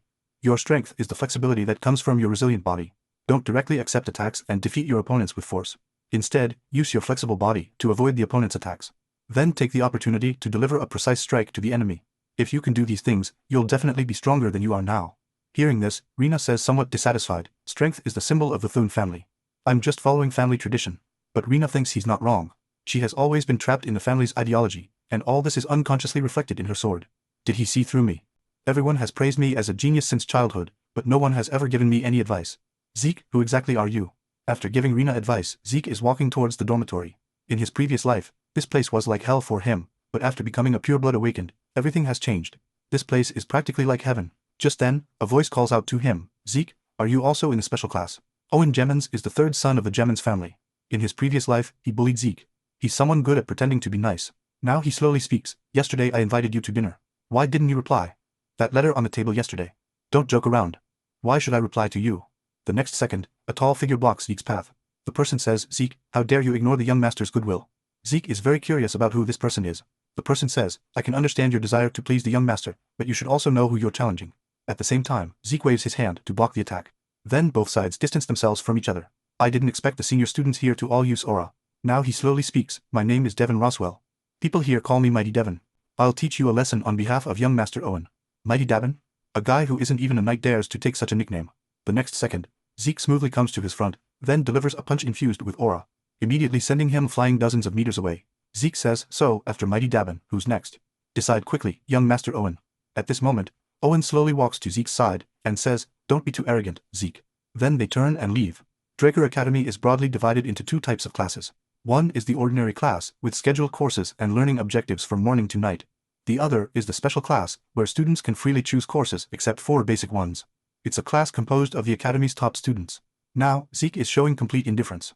I didn't expect everyone here to be graduates from the cradle. Just then, the professor slowly says, "To encourage the new students of the special class, we've invited a distinguished guest today. The captain of the Eastern Empire team 20 years ago, the hero who organized the invasion of the Empire with his strategic mind. Principal Howard Draker. Battle hero Howard, although called a hero strategist, is actually a despicable person. Just by coincidence, he disrupted the enemy's plans and ended up becoming a hero. And most importantly, in the previous life, it was this guy who expelled Zeke from the academy, forcing Zeke to wander in the Troy Principality, eventually being sold as a slave to Coludal in the south, and Zeke swears he will make him pay for all of this." At this moment, the professor slowly says, "Before we start class, please bring your swords and meet at the training field." Shortly after, everyone arrives at the indoor training field. Dragon Slaying Basics is actually a required course for the special class. In the previous life, because he couldn't use aura, Zeke spent 2 years learning what could be completed in 3 months. At this moment, the professor slowly speaks. "I am Andre, responsible for the Dragon Slaying Basics course for the special class." Hearing this, the crowd begins to discuss. He seems to be wearing Draker's formal uniform. Could he be the red-eyed knight Andre? He's not a pure blood awakened, but he graduated early from the academy with the first place ranking. He's a genius, awarded the title of Draker.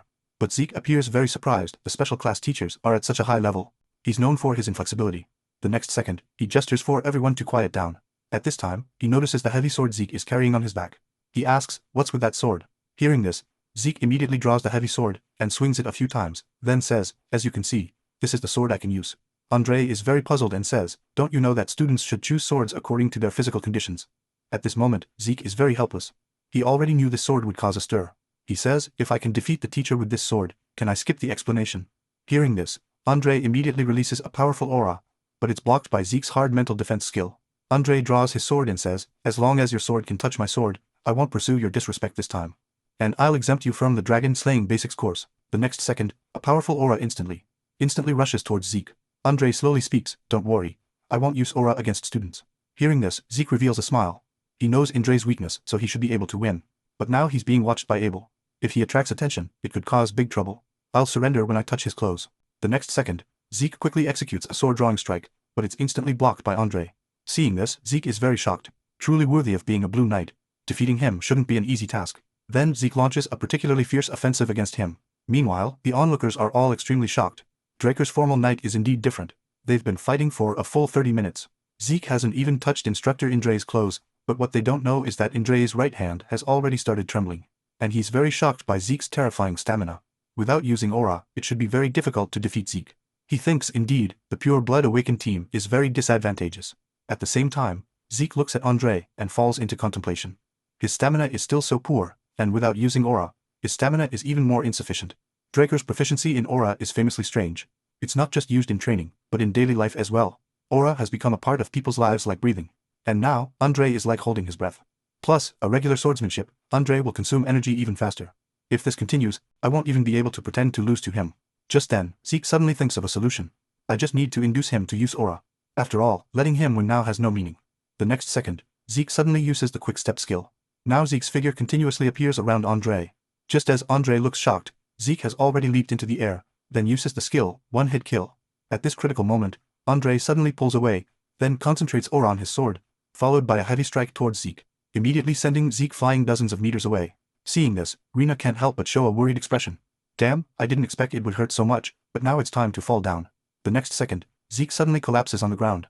Seeing this, Andre silently sheathes his sword and says, "You don't need to attend my class anymore." Then Andre asks the crowd, "Is there anyone else who doesn't want to attend my class?" Hearing this, the audience all show extremely terrified expressions. Andre continues, "Then I'll consider the rest as participants." Scene changes, Zeke is lying on a hospital bed, although he didn't touch Andre's clothes. In the end, Andre had to use aura. This means he has acknowledged Zeke's strength. From the results, Andre has disciplined the class, and Zeke has gained freedom in terms of time. At this moment, he recalls Andre's final strike. This is Cleave the Sky from Chapter 1, Section 1 of the Dragon Slaying Rules. But even Zeke didn't expect the Blue Knight's use of this move would be so powerful. The reason he could hold his own against the Blue Knight is because he has healing abilities in his body, but these alone are far from enough. To live a free life, to not be bound by others, one needs immensely powerful strength. Strength that doesn't need to submit to anyone. Just then, a figure appears before Zeke. He says, "So you're Arthur's youngest son."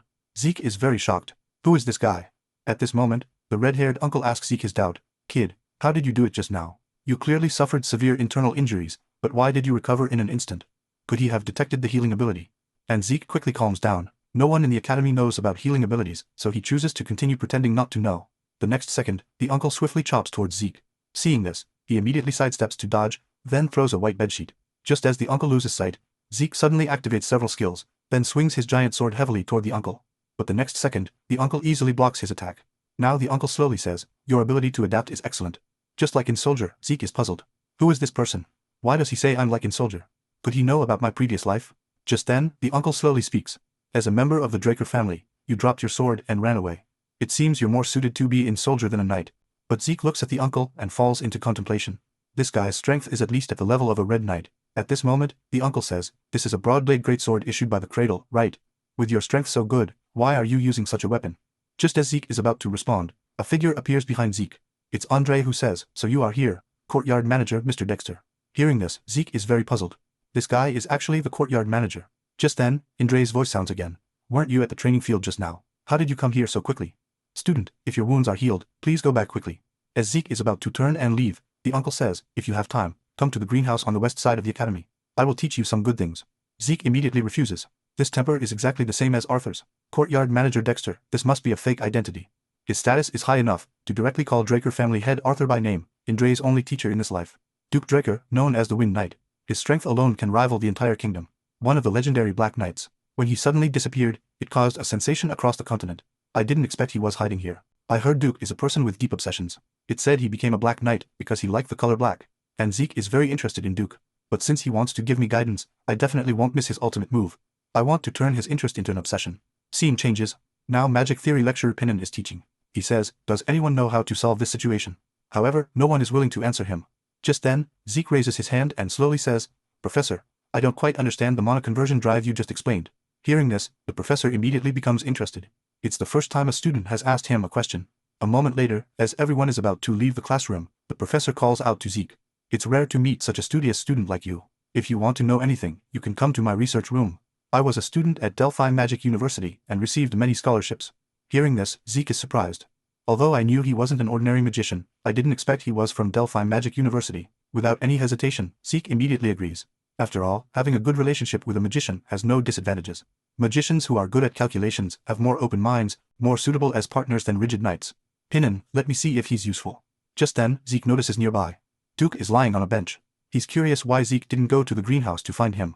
He says, "I should have told you I would teach you good things, right?" To this, Zeke says, "Didn't I already refuse at that time?"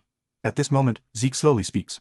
"I know your skills are excellent, but I'm busy training and don't have time." Meanwhile, Duke smoothly comes behind Zeke, and before Zeke can react, he's knocked unconscious with one strike. When Zeke regains consciousness, he finds himself at the greenhouse on the west side of the academy. Zeke says, "Did you kidnap me?" Duke says, "Yes, I did bring you here. I'm very interested in you." Now, even inner thoughts are spoken directly. He seems to be somewhat anxious, just as Zeke is about to use quick step to escape. The next second, Duke has already moved behind him. As he slowly raises his left hand, Zeke is instantly forced to stop. "This guy is still playing with me." And Zeke asks puzzledly, "What exactly about me interests you?" Duke says, "How did you instantly heal your internal injuries at that time?" It seems he's very concerned about this. Zeke says, "If you're so curious, why not try it yourself?" Hearing this, Duke immediately disappears from the spot, just as Zeke looks confused. The next second, Zeke's greatsword is motionless as it comes toward him.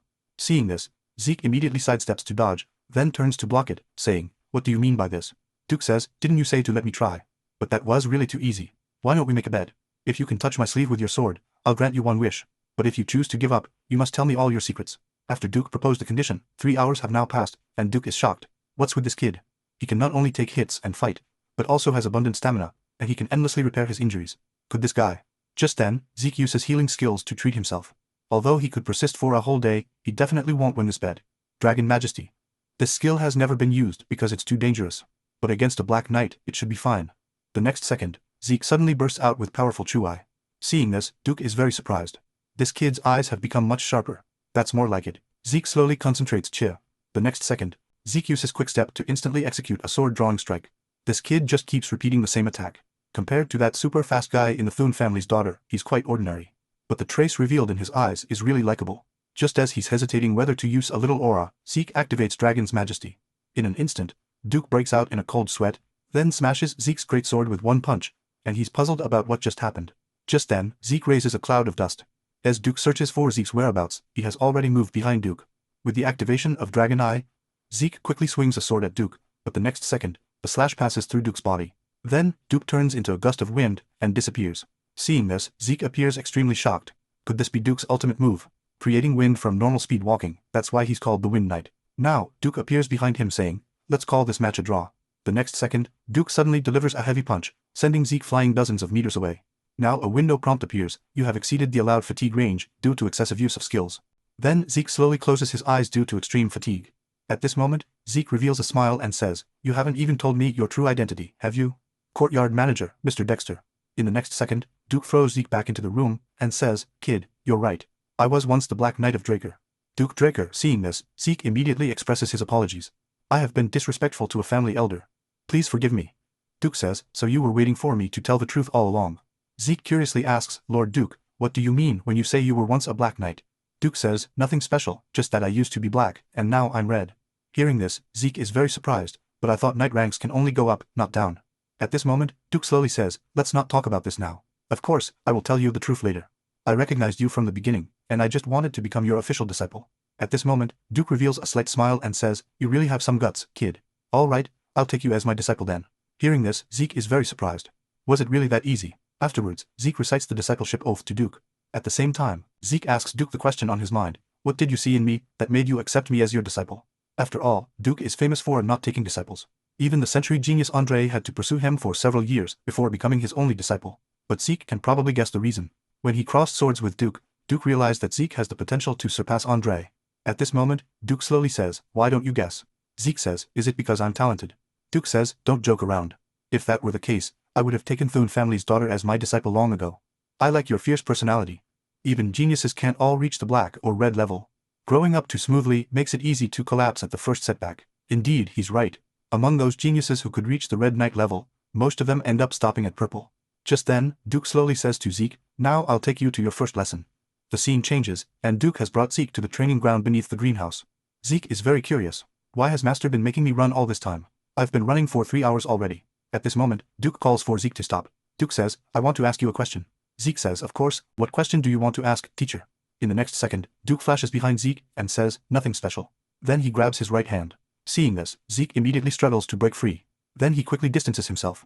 Seeing this, Duke is very confused. "Are you unwilling to let me check your pulse?" Hearing this, Zeke immediately breaks out in a cold sweat. Duke says, "I found it strange from the beginning, when we fought in the treatment room, when we made a bet in the greenhouse, and just now.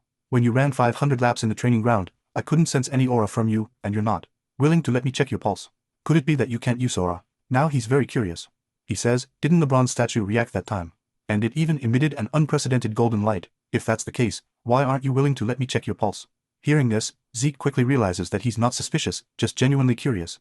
A Draker being unable to use Chia is a big deal, yet he puts his curiosity first. Fortunately, it's Duke. If someone else discovered he couldn't use aura before getting the Sword of Light, it would be terrible. Unlike his previous life, in front of Duke, he doesn't need to lie at all. Then Zeke slowly takes off his glove. "Although I have the pure blood symbol hinder mana, for some reason I can't use Chia. If people found out that a Draker couldn't use aura, I would definitely be kicked out." At this moment, Duke uses aura to check his pulse. Though this child has a ruthlessness beyond his years, he is indeed still a child. But why can't he feel any aura even though he has awakened it? Duke immediately falls into deep thought. Zeke realizes that after checking his pulse, Duke is still uncertain. After all, the blessing ceremony is absolute for Drakers. Even if he truly hadn't awakened aura, he would use other excuses to deny this truth. At this moment, Duke slowly says to Zeke, "Could it be that you are an irregular?" Irregular. As expected, that's what he thinks. Someone who doesn't know the concept of professions would definitely think this. Irregular refers to those with special abilities who can use both aura and mana. The ability to see the future is an abnormal ability, but people generally don't have a good impression of irregularis. Zeke asks puzzledly, "Why would you think I'm an irregular?" Duke says, "Because you have abnormal stamina and regenerative abilities. Even minor internal injuries need time to heal, but you recovered instantly. I know that consumes a lot of energy, but do you know what that energy is? It's aura. All the aura you produce is used for stamina and regeneration. The aura is used up the moment it's generated, so I can't sense any aura from you.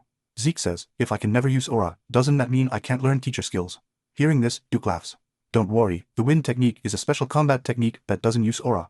It's a special skill created by knights who have reached a certain level based on their own characteristics. Most typically deepen the dragon slaying method, but that requires using aura. My wind technique only requires training the body. Now watch, I'll demonstrate for you. With Duke's sudden exertion, in the next second, countless footsteps instantly appear around Zeke. In less than a moment, Duke reappears before his eyes. Duke says, did you see clearly? Zeke says, of course, I just need to follow your footsteps, right? Duke says that's right, so give it a try. At this moment, Zeke takes a deep breath. In the next second, he quickly moves his body following the footprints left by Duke. Now he can see things through imitation that he couldn't see before. It's like practicing with someone. Each step has a very clear purpose. Each step has its use. In less than a moment, Zeke demonstrates the wind step before Duke. A week ago, his talent clearly wasn't this strong. What happened to him during this week? At this moment, Duke is incredibly shocked by this. This is truly a once-in-a-millennium talent. Zeke reveals a mischievous smile and says, this level should put me on par with a Black Knight, right? Duke says, you really are arrogant, kid.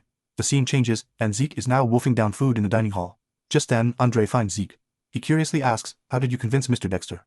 At this time, Andre hasn't yet become Duke's disciple, so he must be anxious after seeing me become his disciple. Zeke says, I didn't convince him. Mr. Dexter chose me. Indeed, in the end, it's still because of pure blood, isn't it? Hearing this, Zeke puts down his cutlery and says, you're being too self-deprecating. Do you think Mr. Dexter would be interested in me because I'm pure-blooded? I became his disciple based on my abilities. Instead of spending time showing your insecurity to fill your self-esteem, why not work hard to make him choose you? How about that? The scene changes, and now Andre is running in the greenhouse training ground. Zeke asks puzzledly, Master, what's going on? Duke says, I was about to ask you. He suddenly asked me to take him in, saying he'd even be willing to be a servant. So I told him if he could run 300 laps without using aura, I would accept him. I didn't expect him to actually start running. This guy is really stubborn. Zeke thought he was just an arrogant bookworm, but it turns out this guy has his own backbone. Shortly after Andre's discipleship ceremony, the Draker family head visits the academy. Seeing this, the principal immediately expresses a warm welcome. In the next second, the family head slowly says, Howard, it's been a long time. The principal bows and says, greetings to the master of Draker. Then the voices of the crowd rise. Greetings to the master of Draker. At this moment, the family head pats the principal and says, you've worked hard. The principal says, how can my hard work compare to the family heads? Indeed, only you understand me best, Arthur Draker, the head of the Draker family, one of the three transcendent families, the Dragon Slayers. Then Arthur goes to the highest point of the academy and says, young Dragon Slayers, you are Draker's hope and future. Train hard. Your development is Draker's development. Hearing this, everyone present kneels down and says, we will keep this in mind, Draker family head. A moment later, Zeke is invited to Arthur's room. He bows to the family head. The family head says, no need to be so formal. Please sit down. I heard you like tea, so I brought some good tea, hoping it suits your taste. Hearing this, Zeke is shocked. Does the family head know what I like to eat? Could he be implying that even the emperor might not know, but Draker knows everything? Arthur says, I called you here because I just heard that Duke recently took a disciple, which surprised me, although I don't know what. Your goal is, as long as you study well under Duke, you will definitely become the strongest on the continent. At this moment, Zeke says, I want to become stronger than anyone. I want to live freer than anyone. That's my goal. In the next second, Arthur suddenly unleashes powerful aura. Arthur says, it seems I'm also a target you want to surpass. Meanwhile, Zeke is already breaking out in a cold sweat, because this is the Astra sword that holds the power of life and death. The pinnacle of aura usage that only Black Knights can achieve. Without any hesitation, Zeke immediately states, that's inevitable. Hearing this, Arthur immediately unlocks the Astra sword. This guy is a true Black Knight. He's completely different from Duke. Arthur says, I came to the academy to check things out and encourage you, but that clearly isn't enough. Saying this, Arthur hands Zeke a card. He says, congratulations on becoming Duke's disciple. Seeing this, Zeke immediately appears extremely shocked. This is actually a black card. With this card, he can get the maximum discount, while having unlimited spending. Arthur says, use this card as you wish. Zeke immediately expresses his gratitude. Zeke knows his intention. Using this card will leave records, allowing him to track Zeke's whereabouts. But he hasn't mobilized the black stage yet, indicating he hasn't taken Zeke seriously. Then Arthur signals that Zeke may leave first. Zeke says, I understand, Lord Family Head. A moment later, Zeke slowly leaves Arthur's room. Meanwhile, Duke enters Arthur's room and says, you're really annoying. You leave Zeke in the cradle, and now you're acting like a kind, good father. But Arthur slowly explains, you know, I'm sitting in the position of family head. This is unavoidable. It seems that you're the only one who can chat with me so casually. As he speaks, the family head takes out a bottle of juice from his pocket and says, why don't we drink and chat? Arthur says, you must know that the situation on the continent has been a bit strange lately, even though you're staying at the academy. Hearing this, Duke immediately states, how would I know about those things? But Arthur responds, your eyes left on the continent are still alive. Duke says, you already know, yet you still ask me this. Arthur says, the Emperor is obsessed with immortality and has searched the entire continent for it. Do you think it's possible?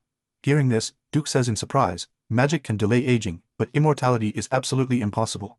Arthur also agrees with this view. Arthur says, But what if it's related to an ancient dragon relic? Hearing this, Duke immediately shows an extremely shocked expression. Meanwhile, Zeke is eavesdropping on all this from the next room. He's using the soul body technique of listening. If it's related to an ancient dragon relic, this is indeed possible. But Duke asks puzzledly, could it be that you've already found the location of that thing? Arthur says, probably. According to the Black Armament Team's report, the ancient dragon relic should be in the northern continent. Duke says, do you mean the Emperor doesn't know about this yet? Arthur says, of course, but the Emperor will find out sooner or later. Duke recalls past events. After the Emperor took power, he said he wanted to unify the continent and started a war. After reclaiming half the continent, he stopped fighting. Duke thought the Emperor wouldn't pursue such dreams in his old age, but that wasn't the case. Arthur says, if this relic can truly achieve immortality, then the continent will surely be engulfed in flames again. This matter is extremely important, so I will personally go to the northern continent. To prevent the Emperor from flying into a rage after finding out, that's why I came here to find you. At this moment, the two clink their glasses and down their juice in one go. Duke says, as expected, you only make me do troublesome things. In the next second, Zeke falls to his knees due to consuming a large amount of energy. An ancient dragon relic. If I'm not mistaken, that sculpture I obtained in my previous life must be the ancient dragon relic. The voice that echoed in my head before death, and the windows I saw after rebirth, it all makes sense now. I stole the relic that could fulfill the Emperor's wish, so he sent his direct unit, the Hounds, to hunt me down. And the administrator system that sent me back to the past is the ancient dragon relic. But who created such a thing? A moment later, Duke and Arthur leave the room. At this time, he seems to notice something unusual behind the door. If that thing is the relic the Emperor is looking for, what's the connection between returning to the past and immortality? In the next second, Arthur suddenly pushes open the door, but he doesn't find Zeke. Arthur thinks, was it just my imagination? The scene changes, and Zeke is training in the training room. Decker says, young master, your classmate is here to see you. Classmate, could it be Rena? Then let her in. A moment later, Liam kneels before Zeke and says, please take me in. Zeke is very frustrated. I shouldn't have interfered back then. Zeke says, you want to be my subordinate. But what about Jackin? Liam says, I was abandoned. I must enter Valhalla. Zeke is very curious, why was this guy so obsessed with Valhalla in his previous life? Zeke says, but you shouldn't come to me. You should go to Thunjimans. I don't have family support behind me. That means I can't help you enter Valhalla. Also, how can I trust what you're saying? To put it bluntly, you could be a spy sent by Jackin. Just then, Liam pulls out a short knife from his waist. Then he cuts off his own ear with one slash. Liam says, I'll find a way to prove myself. If you want me to become mute, I'm willing to cut off my tongue. If you want me to become crippled, I'm willing to cut off both legs. I've entrusted my life to you. Please accept me. This scene reminds Zeke of his previous life. I want to become stronger than anyone. Please teach me, teacher. The current Liam is just like his past self. In the next second, Zeke throws his heavy sword. He says, if you can withstand one strike from me, I'll accept you. A moment later, Liam simply treats his wound. Now he's very shocked. He had thought that taking one strike would be very easy. After all, he can also use aura. But is this guy really the same age as us? This powerful aura scares Liam into a cold sweat. At this moment, he doesn't even dare to breathe. In the next second, Zeke suddenly launches an attack. Seeing this, Liam immediately uses all his strength to block it. With a loud crash, the sword in his hand is sent flying dozens of meters away by the powerful force. Zeke says, Liam Stone, is this all the strength you have? I overestimated you. I advise you to give up on Valhalla. It seems he was truly abandoned by Jacob. If he hadn't become Jake's servant, Liam couldn't have entered the cradle. The academy dares to expel even me, a direct descendant, so Liam will probably be expelled soon. Just then, Liam grabs Zeke's right leg. Does he need to go to such lengths? He's the man who was known as the mercenary king in the previous life. At this moment, Liam says tearfully, please, Lord Zeke, give me one more chance. Seeing this, Zeke is very frustrated. It seems he has no intention of giving up. Zeke says, then I'll give you one more chance. But I have one condition. You said earlier that as long as I accept you, you're willing to do anything. So cut off your right arm. Hearing this, Liam breaks out in a cold sweat on the spot. Zeke says, what's wrong? Are you reluctant to part with this arm? In reality, Zeke is trying to make him give up his life as a swordsman. Zeke knows he definitely won't follow this request. Zeke says, if you can't make a decision, please leave. I need to continue training. Meanwhile, Liam slowly stands up. Although Zeke doesn't understand Liam's purpose for entering Valhalla, even if he doesn't enter Valhalla, he can still reach the red level. In the next second, Liam picks up the heavy sword from the ground. Then he swings down hard, aiming at his own arm. Damn, he's really too crazy. Without any hesitation, Zeke immediately intervenes and breaks the heavy sword. Then he grabs him by the collar. He says, what joke are you playing? What if I change my mind? You actually dared to do it. Liam says, that's because I might lose something more important than an arm. Zeke says, if you do this again, I will kick you out without hesitation. Hearing this, Liam says happily, Lord Zeke, do you mean you're willing to accept me? Zeke says, of course. But before that, quickly pick up your ear. The scene changes. Zeke and Liam are having a meal. Liam says in surprise, can I really use such good medicine? Zeke says, of course you deserve it. But speaking of which, what is more important than your arm? Liam says, it's my mother. After Jacob abandoned me, I received news that my mother had collapsed from a high fever. Although the fever quickly subsided, her body developed rose-like spots, and her body became increasingly weak. Even the village healers don't know what disease my mother has. Zeke says, so you want to go to Valhalla because Valhalla can provide the best medical resources on the continent. At this moment, Zeke writes down some text. Rose-like red spots, periodic high fever. These are symptoms of the red flower disease that will sweep across the continent 5 years later, highly contagious and lethal, claiming countless lives. Fortunately, a treatment was developed then, otherwise the consequences would have been unimaginable. Zeke hands the prescription to Liam and says, this medicine is very simple to make. Even village healers can produce it. Seeing this, Liam says in shock, how do you know about a disease that even healers don't know about? The genius alchemists, the Al and Jep brothers, developed a treatment to save the continent. But greedy alchemists wanted to profit from patients. So when the brothers found out, they published the formula. At this moment, Zeke slowly says, it's nothing, I just know some alchemists. Now that you have the treatment, there's no need to go to Valhalla, and no need to be my subordinate anymore. Hearing this, Liam slowly kneels before Zeke and says, how could that be? I've already entrusted my life to you. I swear to serve you for life. Zeke thinks, an oath of loyalty. The mercenary king from my previous life is my subordinate. That's very reliable. Zeke says, if you can't keep up with me, I'll abandon you immediately. On the other side, Owen finds the principal. He says, I'd like to suggest something. How about increasing the difficulty of this semester's evaluation? Hearing this, the principal asks puzzledly, why do that? Owen says, the level of this year's first-year students is quite good, with capable family children plus 2 pure-blood awakeners. If the exam difficulty remains the same as last year, the ability to differentiate will be greatly reduced. At this moment, the principal slowly says, you're right. I'll consider your suggestion carefully. A moment later, the principal heaves a long sigh. He thinks, blood is thicker than water indeed, thinking the same as that person. Considering future troubles, the buds must be nipped in the cradle. Time quickly arrives at the semester evaluation day. Dungeon Exploration Test, Academy's unique semester evaluation method. 2 people per group escaping the dungeon within the specified time. Each group is randomly assigned a dungeon, so there are huge differences in difficulty between dungeons. Zeke says, Liam, are you nervous? Too nervous and you'll make mistakes, not nervous and you'll be arrogant. Appropriate nervousness can prevent both. Next group, Zeke and Liam. Just then, the instructor stops them and says, wait, your test location is over there. Now Zeke seems to have noticed something. The instructor says, what's wrong, students? Why aren't you going in? Zeke says, nothing. We'll follow your instructions. Saying this, the 2 slowly advance toward the dungeon.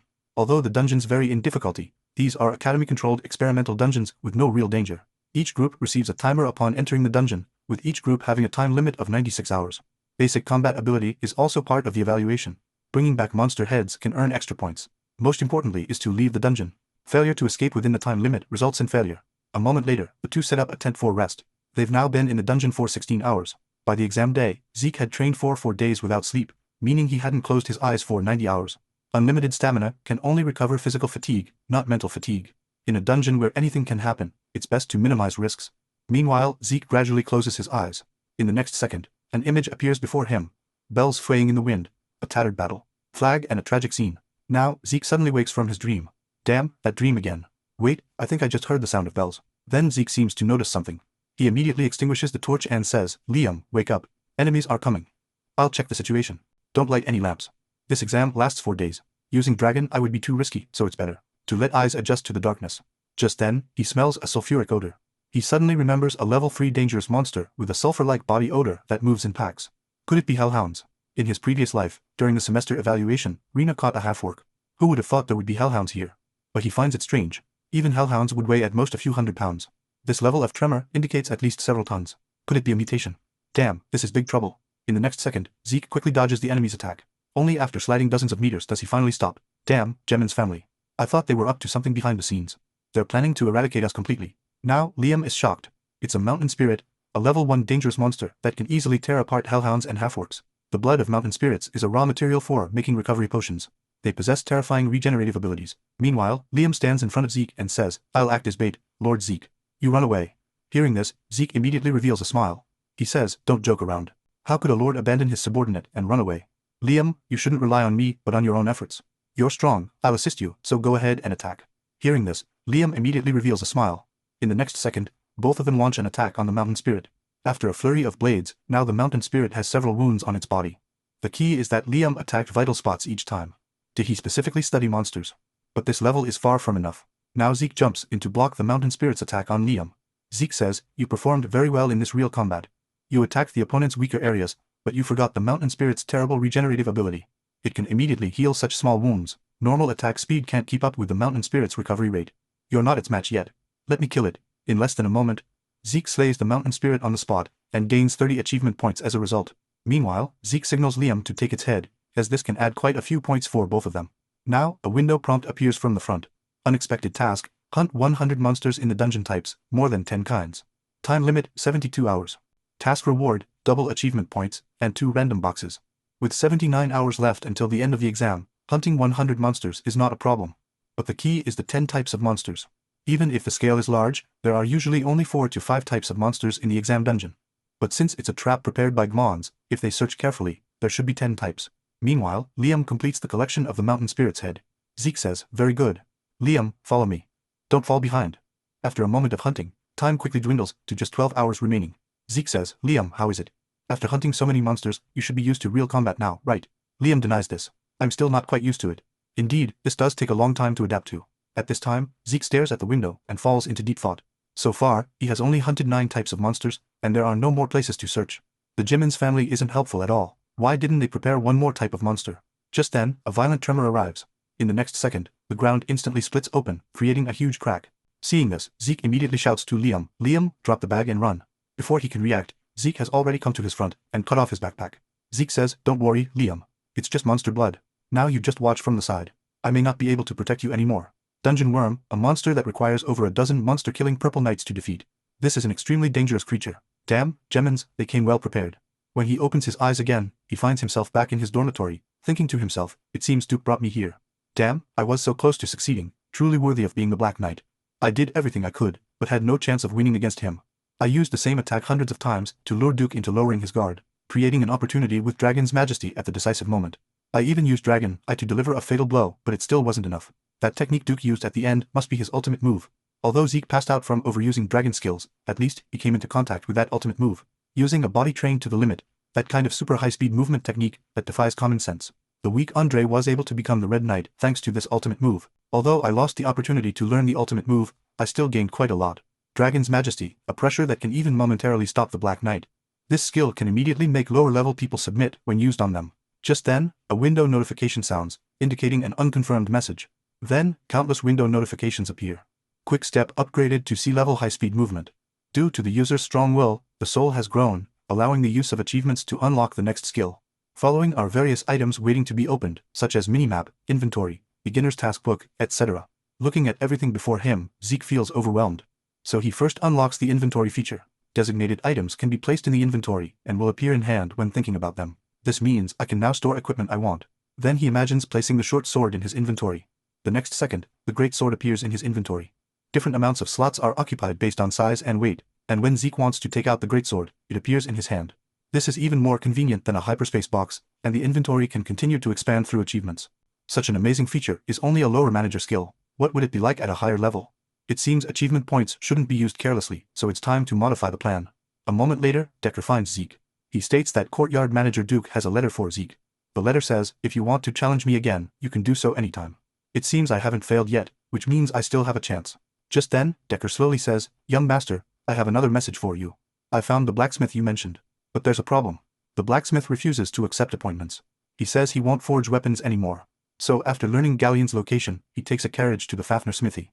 In his previous life, because Zeke saved Galleon's life, he forged a sword of light for Zeke. True to his nickname Soul Blacksmith, it was a weapon made by seeing through the user's soul. The sword he made possessed the exact ability Zeke needed most, the ability to convert ether into aura. But why would the continent's top blacksmith be in such a state? Although he sometimes gets like this, the situation shouldn't be this serious. What happened to him before meeting me? Then, Zeke takes a bucket of cold water and pours it on his face. Zeke says, you should be more clear-headed now, right? I want to know why you're refusing my commission. Just then, he notices Zeke's gloves. They belong to the Draker family. Without any hesitation, he immediately apologizes to Zeke. I'm sorry, I didn't mean to offend you. I can't even make what I want for myself now, let alone make things for others. Seeing this, Zeke is very puzzled.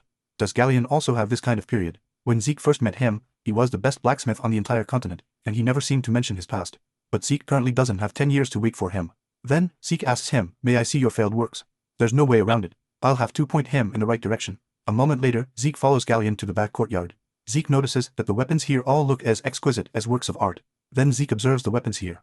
These aren't failures at all. They're just as excellent as what he made when he became the continent's top blacksmith in the future. Next, Zeke uses Dragon Eye to observe the weapons. As I thought, is the problem with the furnace. You must be using your own original forging method, right? Mixing various metals to create lighter materials, but the hardness is too low. And there's only one reason for this problem. Failure to remove excess impurities during the heat treatment process. Galleon is shocked that Zeke not only identified his forging method, but also pointed out its fatal flaw and cause. He thinks, perhaps Zeke might be able to help me after all. At this moment, Galleon slowly says, I have a good proposal. Could you take a look at this? The next second, Galleon opens his design blueprint. Zeke clearly knows this is the secret to Galleon's success 10 years later. The design for a magic furnace. One that can freely control the furnace's temperature using magic. Zeke says, this design is indeed very suitable for you, but since you've designed the blueprint, why haven't you built a furnace? Galleon slowly explains, because I haven't designed the most important mana drive. And commissioning the magic tower to design one would cost at least 10,000 gold coins. A normal family's monthly living expenses are only 10 gold coins. Did it really take him 10 years to save this amount? At this time, Galleon slowly says, you are a pureblood awakener of the Draker family. If you could help me complete this furnace, I'm willing to forge weapons for you unconditionally for life. Although Zeke is a pureblood awakener, 10,000 gold coins is still too much for him. It would be different with family support. Just then, Zeke suddenly remembers something. He says, a mana drive. That's all. I accept your proposal. I'll commission a magician I know, and I'll notify you as soon as there's a result. One last thing. Stop drinking fruit juice. After saying this, Zeke turns and leaves. Scene changes. Zeke arrives at the Draker Academy Professor Research Institute. Why would the Magic Tower people ask for such a high price? Fortunately, Pinin's specialty is precisely mana magic drives. Just then, a noise nearby attracts his attention. This alley? I remember it's where I was often bullied in my previous life. At this moment, Raven is furious. What unprecedented golden reaction. What super awakener surpassing pure bloods. Don't joke around. Losing to Zeke was unavoidable. After all, he ambushed me before the fight even started. Although I did lose, why would such an inferior factor be a pure blood awakener? Just then, Zeke's voice sounds from behind him. Raven, I didn't expect you'd find my replacement so quickly. I'll give you 3 seconds to kneel down and kowtow. The next second, Raven is frightened into a cold sweat by this killing intent. Damn, just a few months ago, he was under my foot. How can I be afraid of him now? Just then, Raven gestures to the others. What are you waiting for? Go beat him up. Seeing this, Zeke feels speechless.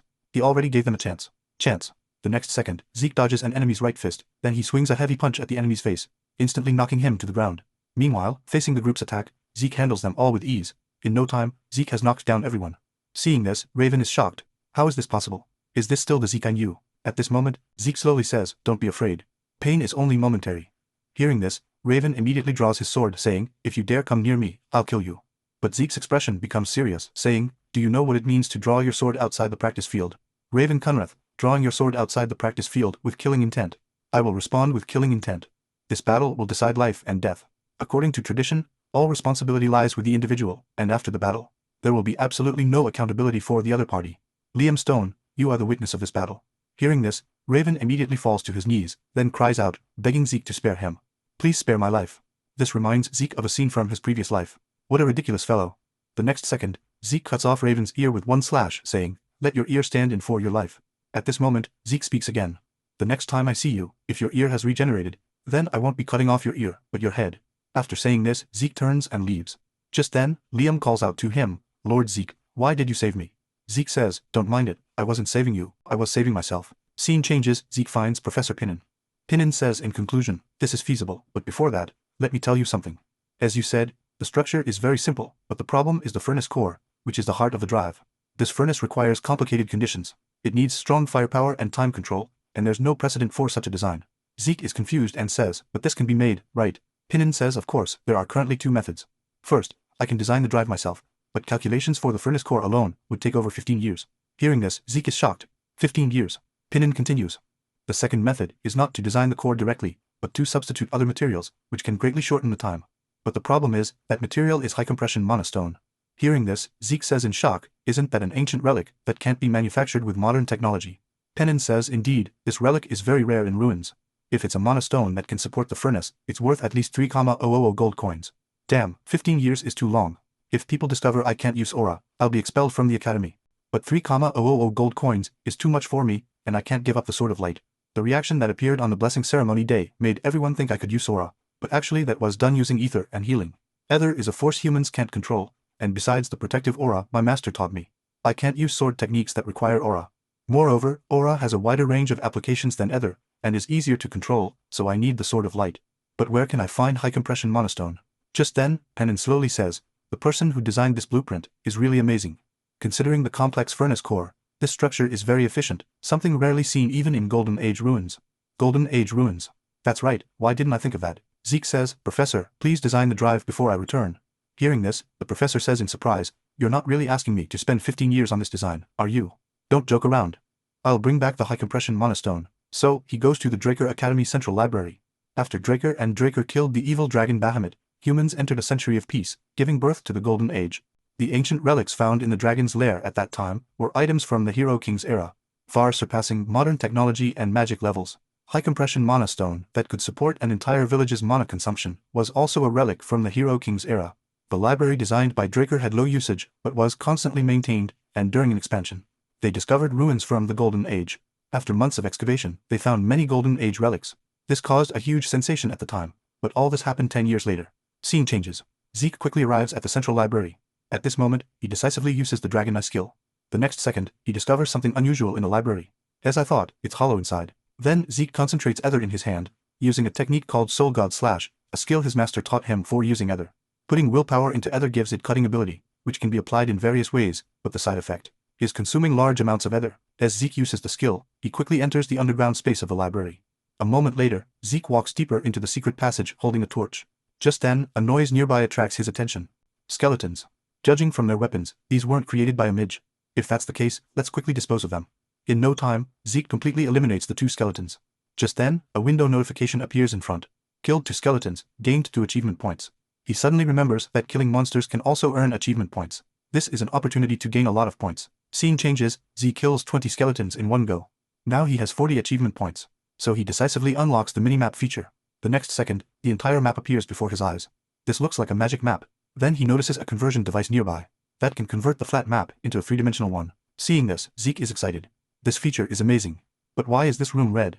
Just then, a window notification appears in front. Do you want guidance to the Dragon Slayer's tomb repository? Zeke clicks confirm. He didn't expect it would be so easy to find his destination. As he presses the button, the fastest route to the destination appears before him. This is great. Now I won't have to worry about getting lost. A moment later, Zeke arrives at the destination door.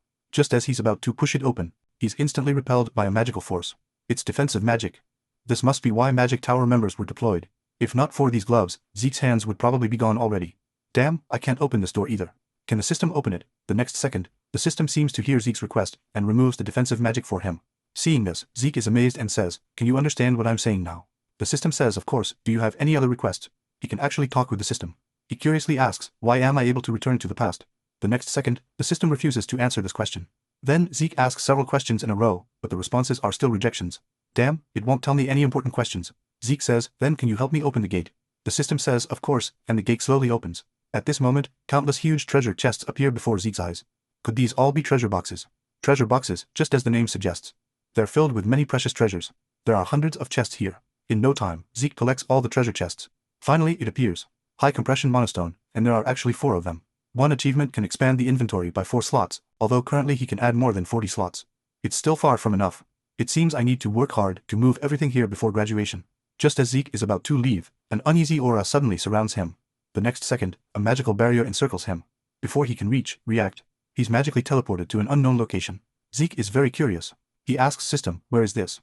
The system answers, "Manager, you are now in the Dragon Slayer's resting place." Hearing this, Zeke is puzzled. Future information never mentioned this place filled with stone coffins. Then Zeke opens the minimap to check. Indeed, this is a place not far from the transfer point, so it must be a secret location, never discovered in his previous life. As Zeke slowly opens the stone coffin, the next second, a suit of armor appears before his eyes. At this moment, a window notification appears in front, discovered the Dragon Slayer's exclusive equipment. Indeed, this is completely different from Golden Age armor, and this small hole seems like something could be inserted into it. At this point, Zeke suddenly recalls that the whole size seems very similar to the monostone. Without any hesitation, he immediately inserts the monostone into the Dragon Slayer's exclusive equipment. But the next second, the equipment begins to shake continuously. Then it explodes due to overload, instantly covering Zeke in soot and dust. He's very curious. Is the high compression monostone the power source for the armor? What kind of function would need so much energy? Oh well, just ask Pinon about these questions later. A moment later, Zeke arrives at the final room. Such a large room with only one glass coffin. The next second, a window notification appears in front. This startles Zeke greatly. Discover Draker and Draker's legacy, the cursed heart of the mad dragon Bahamut. This guy actually preserved the heart of the dragon he slew as a legacy, so the ominous aura I felt earlier was emitted by this thing. But it seems somewhat different. Just then, the heart suddenly reacts to Zeke. The next second, many voices suddenly appear in Zeke's mind. That's right, listen to me. I will kill all of you. Hearing this, Zeke immediately resists with a strong will. What does this mean? Why would I do this? And at this moment, he notices a black aura continuously eroding him. Then, the black aura surrounds Zeke, and an emergency task suddenly appears in front. Draker and Draker's Oath. Overcome the powerful curse on Bahamut's heart. Reward ownership of Draker's legacy. The next second, Zeke's strong will resistance fails. Then he's instantly eroded by the black aura. Subsequently, Zeke loses control of his body. Stop your complaining, it's so annoying. You want freedom. Freedom must be earned by oneself. As the glass breaks, Zeke defeats the Mad Dragon's curse, successfully obtaining ownership of Draken's legacy. At this time, Zeke takes a deep breath. That was dangerous. I didn't expect the skill would fail. Just then, a window notification appears in front, beginning to absorb the cursed heart of the Mad Dragon Bahamut. Then the heart emits a dazzling light. In an instant, extremely pure mana enters Zeke's body, but there's no aura in his body that can absorb mana, so the mana with nowhere to go is destroying his body. Damn, I need to think of a solution. Then, Zeke uses the full body technique seal. This is a skill that wraps mana in ether, then seals the mana in the ether hall with a loud sound. Zeke completes the seal on the mana. Finally survived. The heart disappears at the same time. That mana was indeed Bahamut's. Just then, he notices a giant dragon mark on his chest. Did this appear when sealing the mana? At this moment, countless window notifications appear before Zeke. The absorbed mana has changed the manager's body. Manager's constitution changed to celestial bone body. Discovering power the manager cannot bear. 95% of the compressed sealed power has obtained the qualification of successor. Can browse Draken's secret library. Opening beginner's task book, providing tutorials for lower managers. Looking at everything before him, Zeke feels overwhelmed. Well, just check these things slowly later. Just then, Zeke suddenly notices something. Whether to open Draken's another legacy. Seeing this, Zeke immediately shows a mischievous smile. The ancestor is truly generous. After Zeke opens Draken's other legacy, it appears before him. This is. Scene changes, Zeke organizes the legacy he brought back into his dormitory. He checks his status window. He can see many new additions, including Word Soul skill that needs to be unlocked after becoming stronger. Authority, Dragon Domination, can dominate dragon race, issue commands to dragons, Constitution, Celestial Bone Body.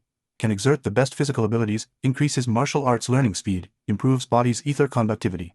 But just looking at these explanations, Zeke is still very confused. And he remembers that many windows related to Dragon popped up at that time. Then he indicates to the system, open all notifications related to Draken. The next second, a window notification sounds. Updating information is required when browsing Draken's secret library.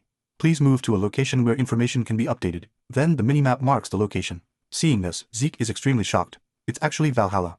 Valhalla is the top knight training institution. No one can enter except related personnel. Even Zeke can't secretly sneak in there, and he doesn't plan to enter Valhalla. But if there's also Draken's legacy there, then the plan needs to be changed. It seems I need to continue staying in this damn family. Then Zeke checks the beginner's task. At this moment, a window notification appears in front, beginning to prepare tutorials for lower managers. After the tutorial ends, tasks will be issued for the manager's growth, and you will receive rewards when tasks are completed successfully. The next second, the system opens the tutorial for Zeke. In no time, Zeke is teleported to an alternate space. What is this place? Was I teleported away again like last time? No, this time it seems the entire space has changed. Just then, 3 huge half-beasts appear around Zeke. Beginner's task, kill monsters using more than 2 skills within 1 hour. Reward, achievement points, and opening the shop. A task tailored for beginners. I didn't expect the scene would be materialized. The next second, Zeke dodges the monster's attack with a flash, then uses high-speed movement and continuous attack skills. With a shadow flashing by, the surrounding monsters are completely eliminated. He feels the great sword in his hand is incredibly light.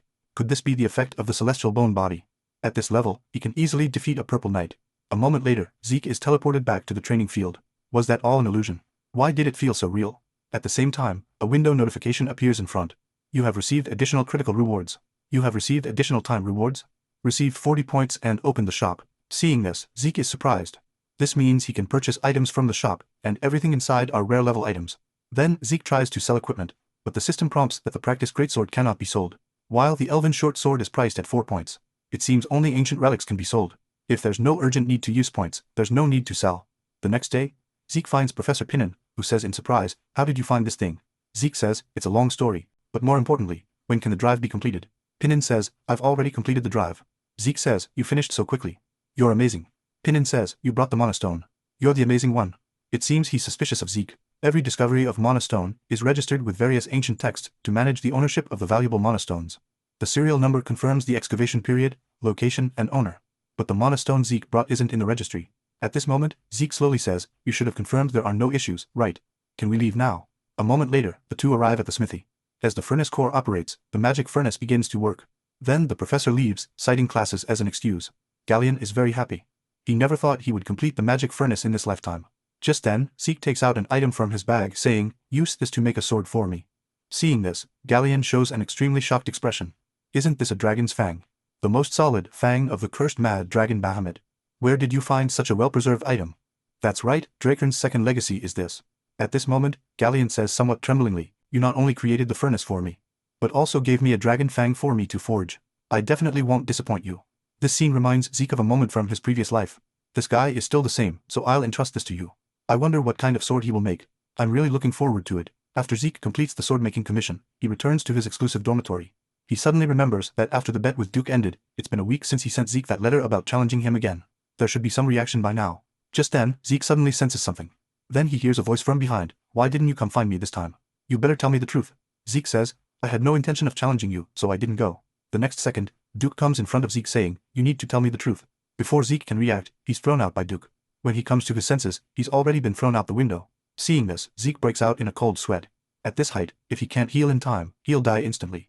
Then, Zeke reaches for the railing, but the next second, Duke has already grabbed his neck, saying, I saw through your intention long ago. You know what I mean, yet you keep delaying, both last time and this time, as if deliberately provoking me. Zeke is shocked. Did this guy know I was playing him all along? Duke says, I'll give you 5 seconds to tell me the truth.